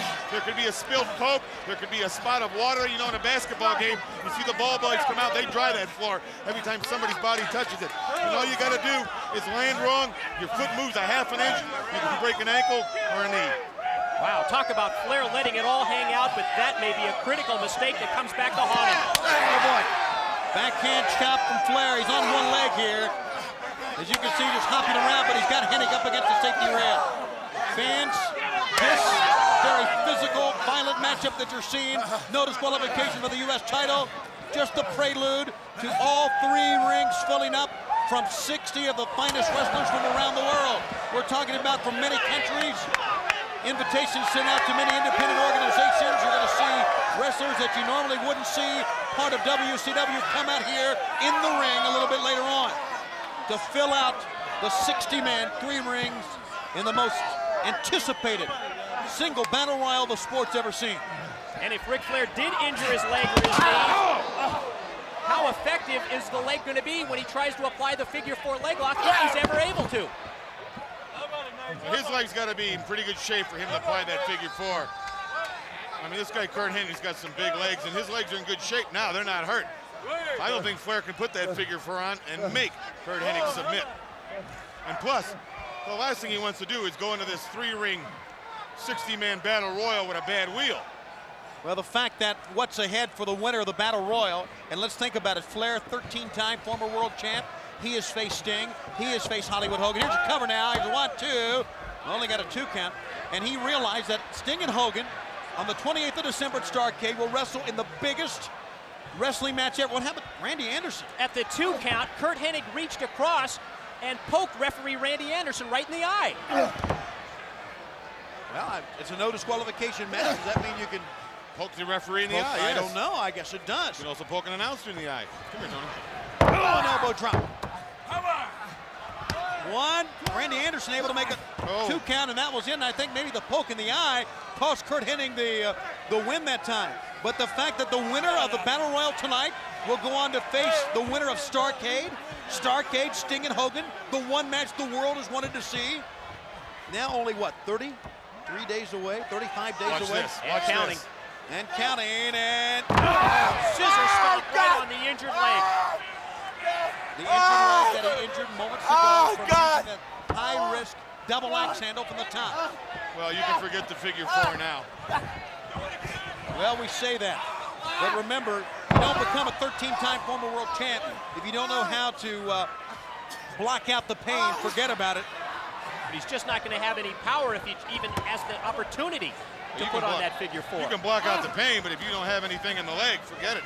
Now remember, coming up in the World War III Battle Royal, that figure 4 is not needed. Just throw your man out to the floor. Any way you can. Any way you can. And now Hennig having his way with Ric Flair, going to the legs like you talked about, Mike. And that connected in the lower abdomen. But Flair's still favoring that ankle. He's hurt that left ankle. Flair trying to get away, and there's nowhere for him to go here. Of all things, an unorthodox top rope high-risk move for Flair jumping out to the floor backfires on him. Just a spinning toe hold this time by Hennig. And now, almost standing. It's an Indian deathlock. Indian right deathlock there. is exactly what it is. If he lays back on it, Flair may just have to give up. But Flair, now with a chokehold on Hennig, you know, you can just see in Flair's face and that grip, the hatred he has for Hennig. Hennig gets the deathlock and he's slapping Flair in the face. He may slap him awake. I don't know if he wants to do that. That's what he may do. Can you believe that these two mega athletes are going to have to get back in the ring for World War III in just a few moments? If you imagine when that bell rings and you got 120 hands going in 120 different directions. Cover, no, not a cover, but the shoulders now to the mat, and Flair pokes him in the eye. What did we figure out today? A couple tons of weight in those 3 rings tonight. A lot more than that, yeah. Thousands and thousands of pounds of the greatest athletes on the face of this earth. Flair back up one leg, and he goes to the leg of Hennig. Well, that's what we expected from the dirtiest player in the game. That's exactly right, and that usually is the beginning of softening up the leg for the figure 4, but we've wondered about how effective the figure 4 will be tonight. Hennig trying to get up, Flair to the leg again. Oh, he kicked him for a 360 that time. Like a Ferris wheel. Let's go around. That's exactly what it was. Flair's going to snapmare him over. Flair, I don't know how much steam he's going to have off the ropes here, but here he goes. Drives the knee down. He's having trouble getting up. Flair's having a lot of trouble with that left ankle. Flair calling out to the fans, and Hennig still down. He still got it, don't he? He can get a woo, he can hit you. pelting the forehead, the bridge of the nose of Hennig. The Nature Boy, Ric Flair, as Randy Anderson checks to see if Hennig can continue, which he can. Well, I guess if anyone could block out the pain, it's Ric Flair. Talk about a study in perseverance. It was in 1975, just a couple of years into his pro career, that Flair broke his back in 3 places in a plane crash. The pilot was killed. Doctors told Flair he might never walk again, let alone wrestle. Now, 13 World Heavyweight Championship reigns later. Up and down goes Flair. Landing on the back, you talked about, Mike, today. How many times have we seen him land on the back? Hennig just scoots across to make a cover, and Flair gets out of it. Hennig, that's the best he could do to get over quickly as he could. I knew it. I knew it before. I told you this match, no disqualification. Hennig and Flair was going to take its toll on both of these men. So now they've got to come back in this 60-man battle royal. The very next match, that's hard to do. Now, I know a bunch of athletes in the back watching are enjoying this, not only because they know how great a match it is when Flair and Hennig are in the ring, the fact that two of the favorites have had a lot of steam taken out from them even before they get in the ring in the 60-man battle royal. Hennig. Whoa, it's a chop fest. Just pounding Flair. Flair goes face first. Hennig falls down, but he cannot make a cover. Flair is front side. Have him on his back, get him on his back. Here it is, 1, 2. No, didn't get it. Oh, what a physical matchup. Well, they've been into the stands, they've been over by the cameras, they've been on the floor, they've been over the hockey boards, over the guardrail, back in the ring. They're still standing there toe-to-toe, hitting each other. Amazingly that either man can stand. Flair. Come here, you. Did you see the look in his face that time? Almost as if he was shutting out the pain, focusing on something else. And now, right and left combinations, he may have knocked Hennig out here. He slumps down to the middle turnbuckle. Ric Flair grabbing the hair, throwing Hennig all the way to the other side, straddling the ring post. Look at how slow Flair is to follow up, still favoring the leg. Sure is. Flair muscles Hennig back to the ropes, sends Hennig to the other side, and he dropped low. An elbow shot, top of the head, uppercut, rocks the head of Hennig back. And Flair, you're right in with him here, fans. It's amazing how much more they have left. Well, Flair is known as one of the great cardiovascular athletes in professional wrestling, and he's going to need that wind. Boy, is he ever, for the remainder of this one, and for World War III, that, fans, is literally moments, minutes away. At the conclusion of this match, both men go down. I believe their foreheads bumped that time, and both men hit the canvas very, very hard.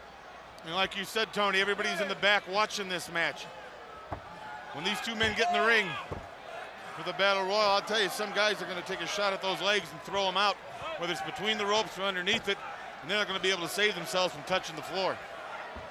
Hennig has gone over to ring number 1. They were in ring 2. And Flair follows him in. Remember, no disqualification. Basically, I guess he can pin him anywhere. Flair belly back suplex. And I wonder if that was a smart move on the part of Flair, because he needed that strength from his legs. Gets the cover. And he's got a 2, and the leg of Curt Hennig made the bottom rope. So that ends that. Can you imagine how it is in the dressing room area right now? I mean, you got guys back there who know that if they win, would get a world title shot that normally may not ever get one. And they are, I bet they're so anxious they'd love to come out right now if they could. Sure, it's a career maker, opportunity of a lifetime for so many of these competitors. Wrestlers who would never in their careers be given a world title shot, never afforded that kind of a matchup, but the opportunity exists tonight. It's the opportunity of a lifetime. Snapmare over, and here goes Hennig. He hangs onto the head of Flair in a great move. Be amazing to see how this match ends. Flair, can he put on the figure 4? What does Hennig have left? He's hobbling on one foot as well. Can he put on his Hennigplex? Flair goes upside down. Flair hit the apron, and Flair goes to the floor. Let's see if Hennig follows. No, Hennig falls right down in the middle of the ring to one knee. When Flair went upside down there, he didn't have enough presence in that ankle to land on it, to stabilize himself. That thing collapsed underneath him. That ankle is hurt. Can they come back to not only win this match, but can they come back for the Battle Royal? Coming up in just a few moments. The burning question. Flair, I think, blocked that one, but still hit very, very hard. Well, you can tell that neither man seemingly has much left. And you know they're thinking about what's coming up right next. You know that's in the back of their mind, the big one. Head first to the steel guardrail. Oh. You can just see it on the face of Ric Flair, what he has endured so far. Now Hennig with jabs. Backhand chop with authority, jutting out that bottom jaw. You can see the determination on the face of Hennig that time. And now trying to intimidate Ric Flair. Grabbing the throat, poking the thumbs up near the windpipe. Hennig. And Flair grabbing the midsection, just trying to push Hennig off, and he can't. Oh! You talking about a great counter move. He just ducked low, held onto the singlet, and threw him over his head face first. That's experience. That's the only thing he had left to do. It's the only thing he could do. He had to reach down and do what he had to do, and he did. Great last-ditch effort by Flair. You are seeing hatred just play itself out in the ring here. Flair, Hennig, held onto the ropes. Favoring the knee when he's brought him in with the suplex. He couldn't hold him. Sure couldn't. He loves to bring him up in the air and hold him up high. Here's a cover, and Hennig is close to the bottom ropes once again. The hatred that stems not only from the fact that Hennig tried to end the career of Ric Flair, but Hennig, if you think about it, was the man responsible for the demise of the Horseman. That's right. He shook the hand of everyone, of Arn Anderson, as you documented earlier, Mike. And now Ric Flair with the chair. A chair that he is going to attempt to use on Hennig. Oh my. Oh! Across the chair. It's a unique atomic drop. That really is. Oh, and he kicked the bottom of the chair on Hennig's leg. Oh my. He's not finished. Hennig cannot get away. He's going to do it again. Randy Anderson tried to stop it, but he could not. And it's no disqualification. And they both got to come back for the 60-man Battle Royal next. Can they do it? We may have a broken leg here. Now they're on equal footing. Good term, Mike. He may have a broken leg here, and he's got another chair. Oh, and the belt. And the U.S. belt. Flair's the dirtiest player in this game. That's what he said. He said he had to go back to the way he used to be. Remember, in that telephone conversation when he talked about his comeback, Hennig is helpless. Hennig cannot get out of the way of the chair. Ric Flair. Give it up. He's going to break his leg. You won't be able to get in that 60-man Battle Royal. Give it up.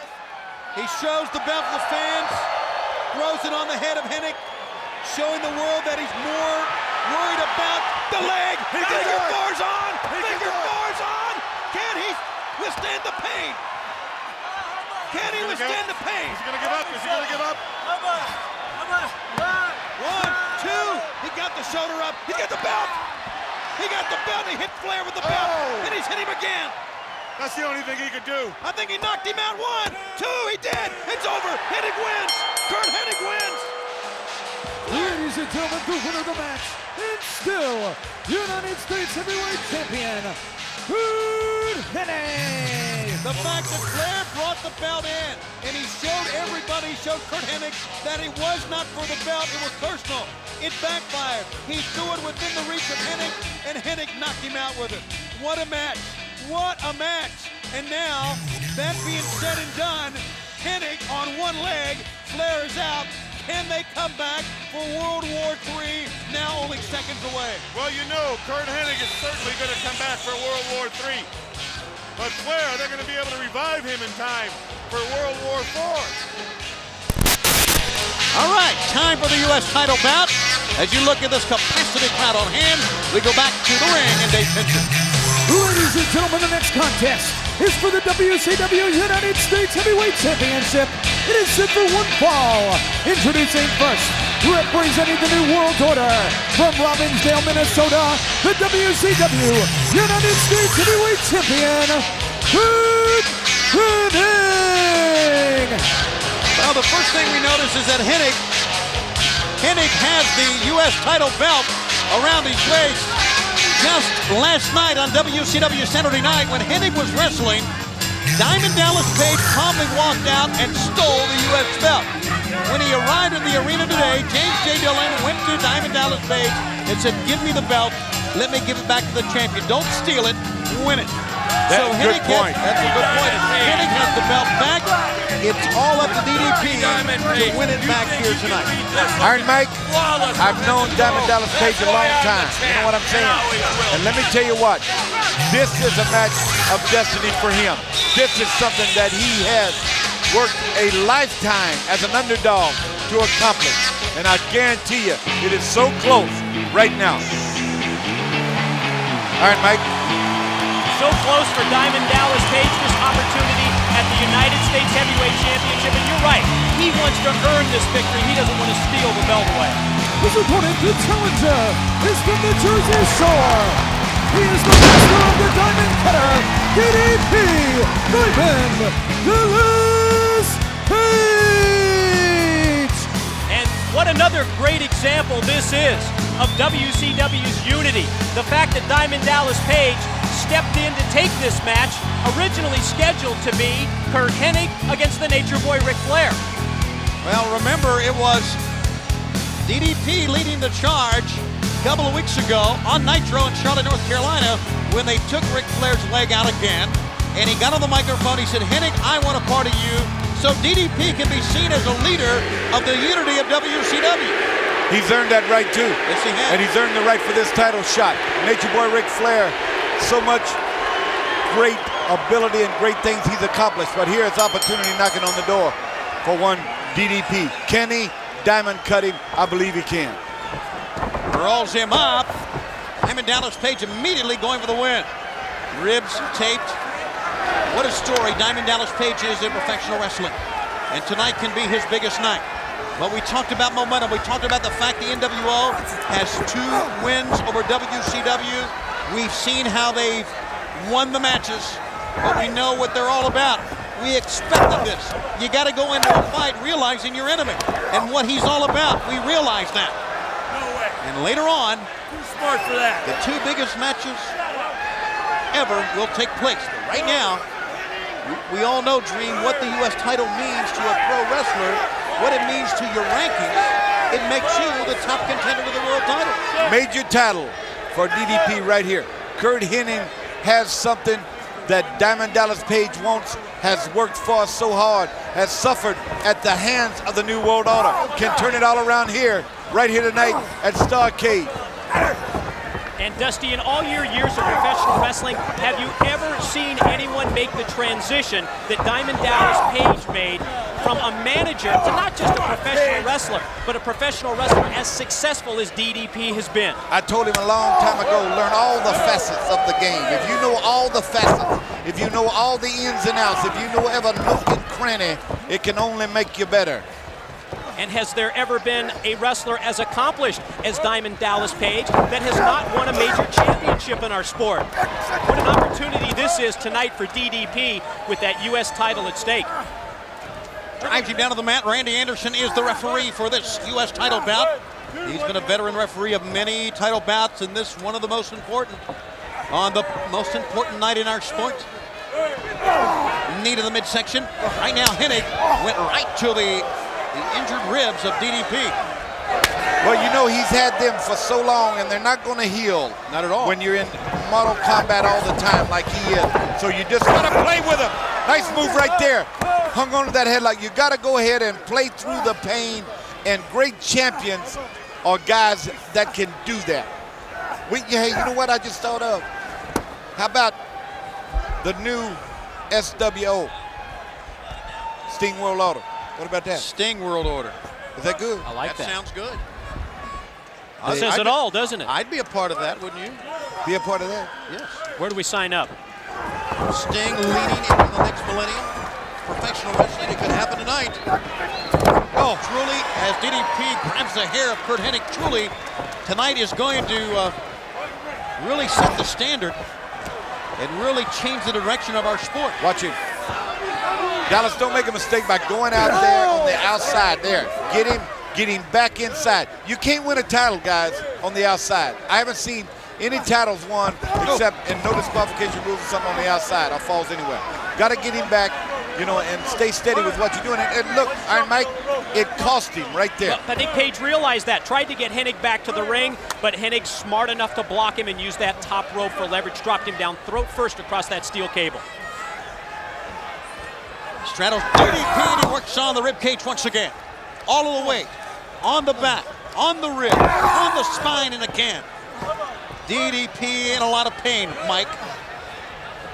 Remember when Curt Hennig arrived on the scene here in World Championship Wrestling, it was as Diamond Dallas Page's tag team partner, but Hennig turned his back on Page that night, and what a rivalry it's been ever since. Orchestrated by the New World Order. I mean, you know, that's the deal. Yeah, I don't think there was any question that even though we didn't know, even though he went for much saying, hey, I haven't decided which way I want to go, I think he knew that he was going to become a member of the NWO all along. Curt Hennig, that is. And now you've got to wonder how much more Page has left after he hit those steel steps, knowing the condition of his back and his ribs. We've seen him come back from great adversity, and he talking to him earlier today and analyzing what needed to be done. He understood that he's going to be in a position where he's going to be down and have to come back, and that's what he has to do. And you talk about someone who thrives on crowd support. I think Diamond Dallas Page, we've called him the people's champion. He's really the epitome of that. You can see that the bandage had some padding in it as well from DDP. And now he's just not in there anymore. No, it's not in there anymore. He's ripping that ace bandage away now. And the entire focus of Hennig on the back. Oh, look at this. All of his weight standing, walking on the back of Diamond Dallas Page. But don't forget, we've said it so many times, and we say it because it rings true. It's seemingly he can put on the diamond cutter from anywhere. When you least expect it, he can put on that diamond cutter. Let us not, though, dip the light fandango over the fact that Curt Hennig is one fine athlete. Can't deny that. I mean, when you look down their roster of the New World Order, when you look down the roster all the way to the top, the king, if you will, they are tremendous athletes. But has there ever been an event like this for Hollywood Hulk Hogan? No. This is the event of a lifetime. Destiny called us all here for this thing later on tonight. And it's calling Dallas Page right now to fire back. Trying to shut out the pain, but Hennig has a foot up to the face, and he runs right through DDP with a lariat, makes a cover. Randy Anderson makes a count for a 2 that time. And you know, if you look at the background of Curt Hennig, you look at the background of a Bret the Hitman Hart, that's what makes their involvement in the NWO so difficult to comprehend. Tradition. Second generation wrestlers, both of them. The whole focus of the NWO and their whole purpose has been to come into professional wrestling, WCW, throw all tradition, all of the legendary wrestlers that we've had hold the title since 1905, throw it right out the door, forget about it, start their new tradition, start their new legends. And you think about that would mean just taking the records that Curt Hennig's father had and throw them out. What about Bret Hart's father and throw them out? And that's what makes it so perplexing. Look at, once again, James Vandenberg. Look at Sonny Ono back here eating popcorn. Yeah, in the back, but notice how Vandenberg is doing an awful lot of talking to Alex Wright. It's odd, isn't it? Why would Alex Wright be next to Vandenberg when Mortis was right there as well? And why does Mr. Anderson not see this foot used as leverage on the rope right here? Because he's out of position, but he's got to be where he's got to be because he's asking DDP to give up, and it ain't going to happen. It's not inside of him. He's got to be out before he gives up, and that's hard to do.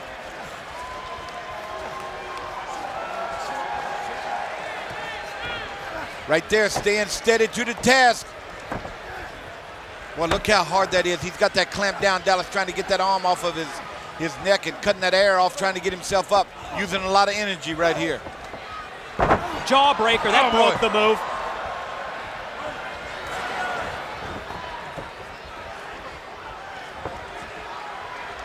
Chance for Page to get back in control now. Right hand from left field, and there's a left. To the midsection, DDP up, and a right cross side of the head. They are going toe-to-toe now. Again, back and forth. Right back. It's toe-to-toe. Yeah, there you go. It's one-on-one now. A left lead, and then a right cross knocked him out of the ring. It's a WCW fighting spirit. That's exactly what it is. He said, DDP has said one-on-one. No one in the NWO can beat me. And that's the critical phrase, one-on-one. Pick him up, rolling back in the ring now. Page follows up a slingshot cross body block by taking Hennig, tossing him over the steel and out into the crowd. Oh! But he doesn't want this. He doesn't want a double count out. No, he can't win it like that. That's exactly right. And Randy Anderson's very, very high in his count now. DDP's going to roll in Hennig. Up to 9, and he finally comes in. What a good offensive display we've seen from Diamond Dallas Page right there. Time to make a wish. Iron Knight. What do you call that one, brother? Is that one of them Huna Camaradas or Johnny Come Lately on that one? Maybe you can just call it crunch time at the MCI Center. He's going to go. Diamond cutter. Oh, he held the rope. Hurt himself too right there. Got his feet on the rope. 1, 2. Oh, man. What a counter by Hennig. Oh, what a shame that would have been. And DDP kicked away. Hennig now arguing with Randy Anderson, thinking that this one was over. Page wasn't up in it. No, didn't get it. Well, what a matchup this is. Rolling inside cradle. No, sir, only got a 2 count. Both men back up and weary, as you can see, but both men with a lot of fighting spirit left. And down goes Page. Here's a cover. 1, 2, no! Oh, my. You just keep thinking that one of these moves, and no one's going to, or the man's not going to get back up. But again, Page may be going, or Hennig may be going for his Hennigplex here. Sure looks like it. I think that's what it is. Page knows it as well, and he drives the arm down. Got him good right there, too. But Dallas has taken a tremendous amount of punishment, unable to get over and capitalize on a great move.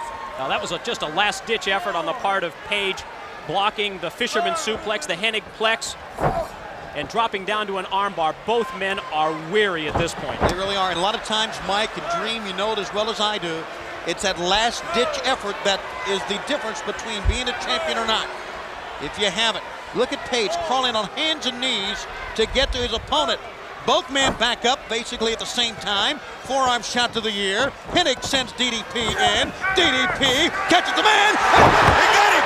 Diamond cutter, get him covered. Covering. Get him covered. 1, 2, new champion. Yes. Yes. All right. Let's get the official word from David Penza. Ladies and gentlemen, the winner of the match and new WCW United States Heavyweight Champion, Diamond Dallas Page. Destiny just knocked on the door of Diamond Dallas Page. He answered the door. Now then, he has won his first major title, Tony. You know, as we look at the man walk out through the fans, how appropriate to celebrate with the crowd. Absolutely. This is a win for the hard-working men and women around the world, because there's no harder-working wrestler than DDP, and he comes into the biggest event in pro wrestling history and walks out with one of the biggest titles. Diamond Dallas Page celebrates with the fans. He is the U.S. champ and a big diamond cutter.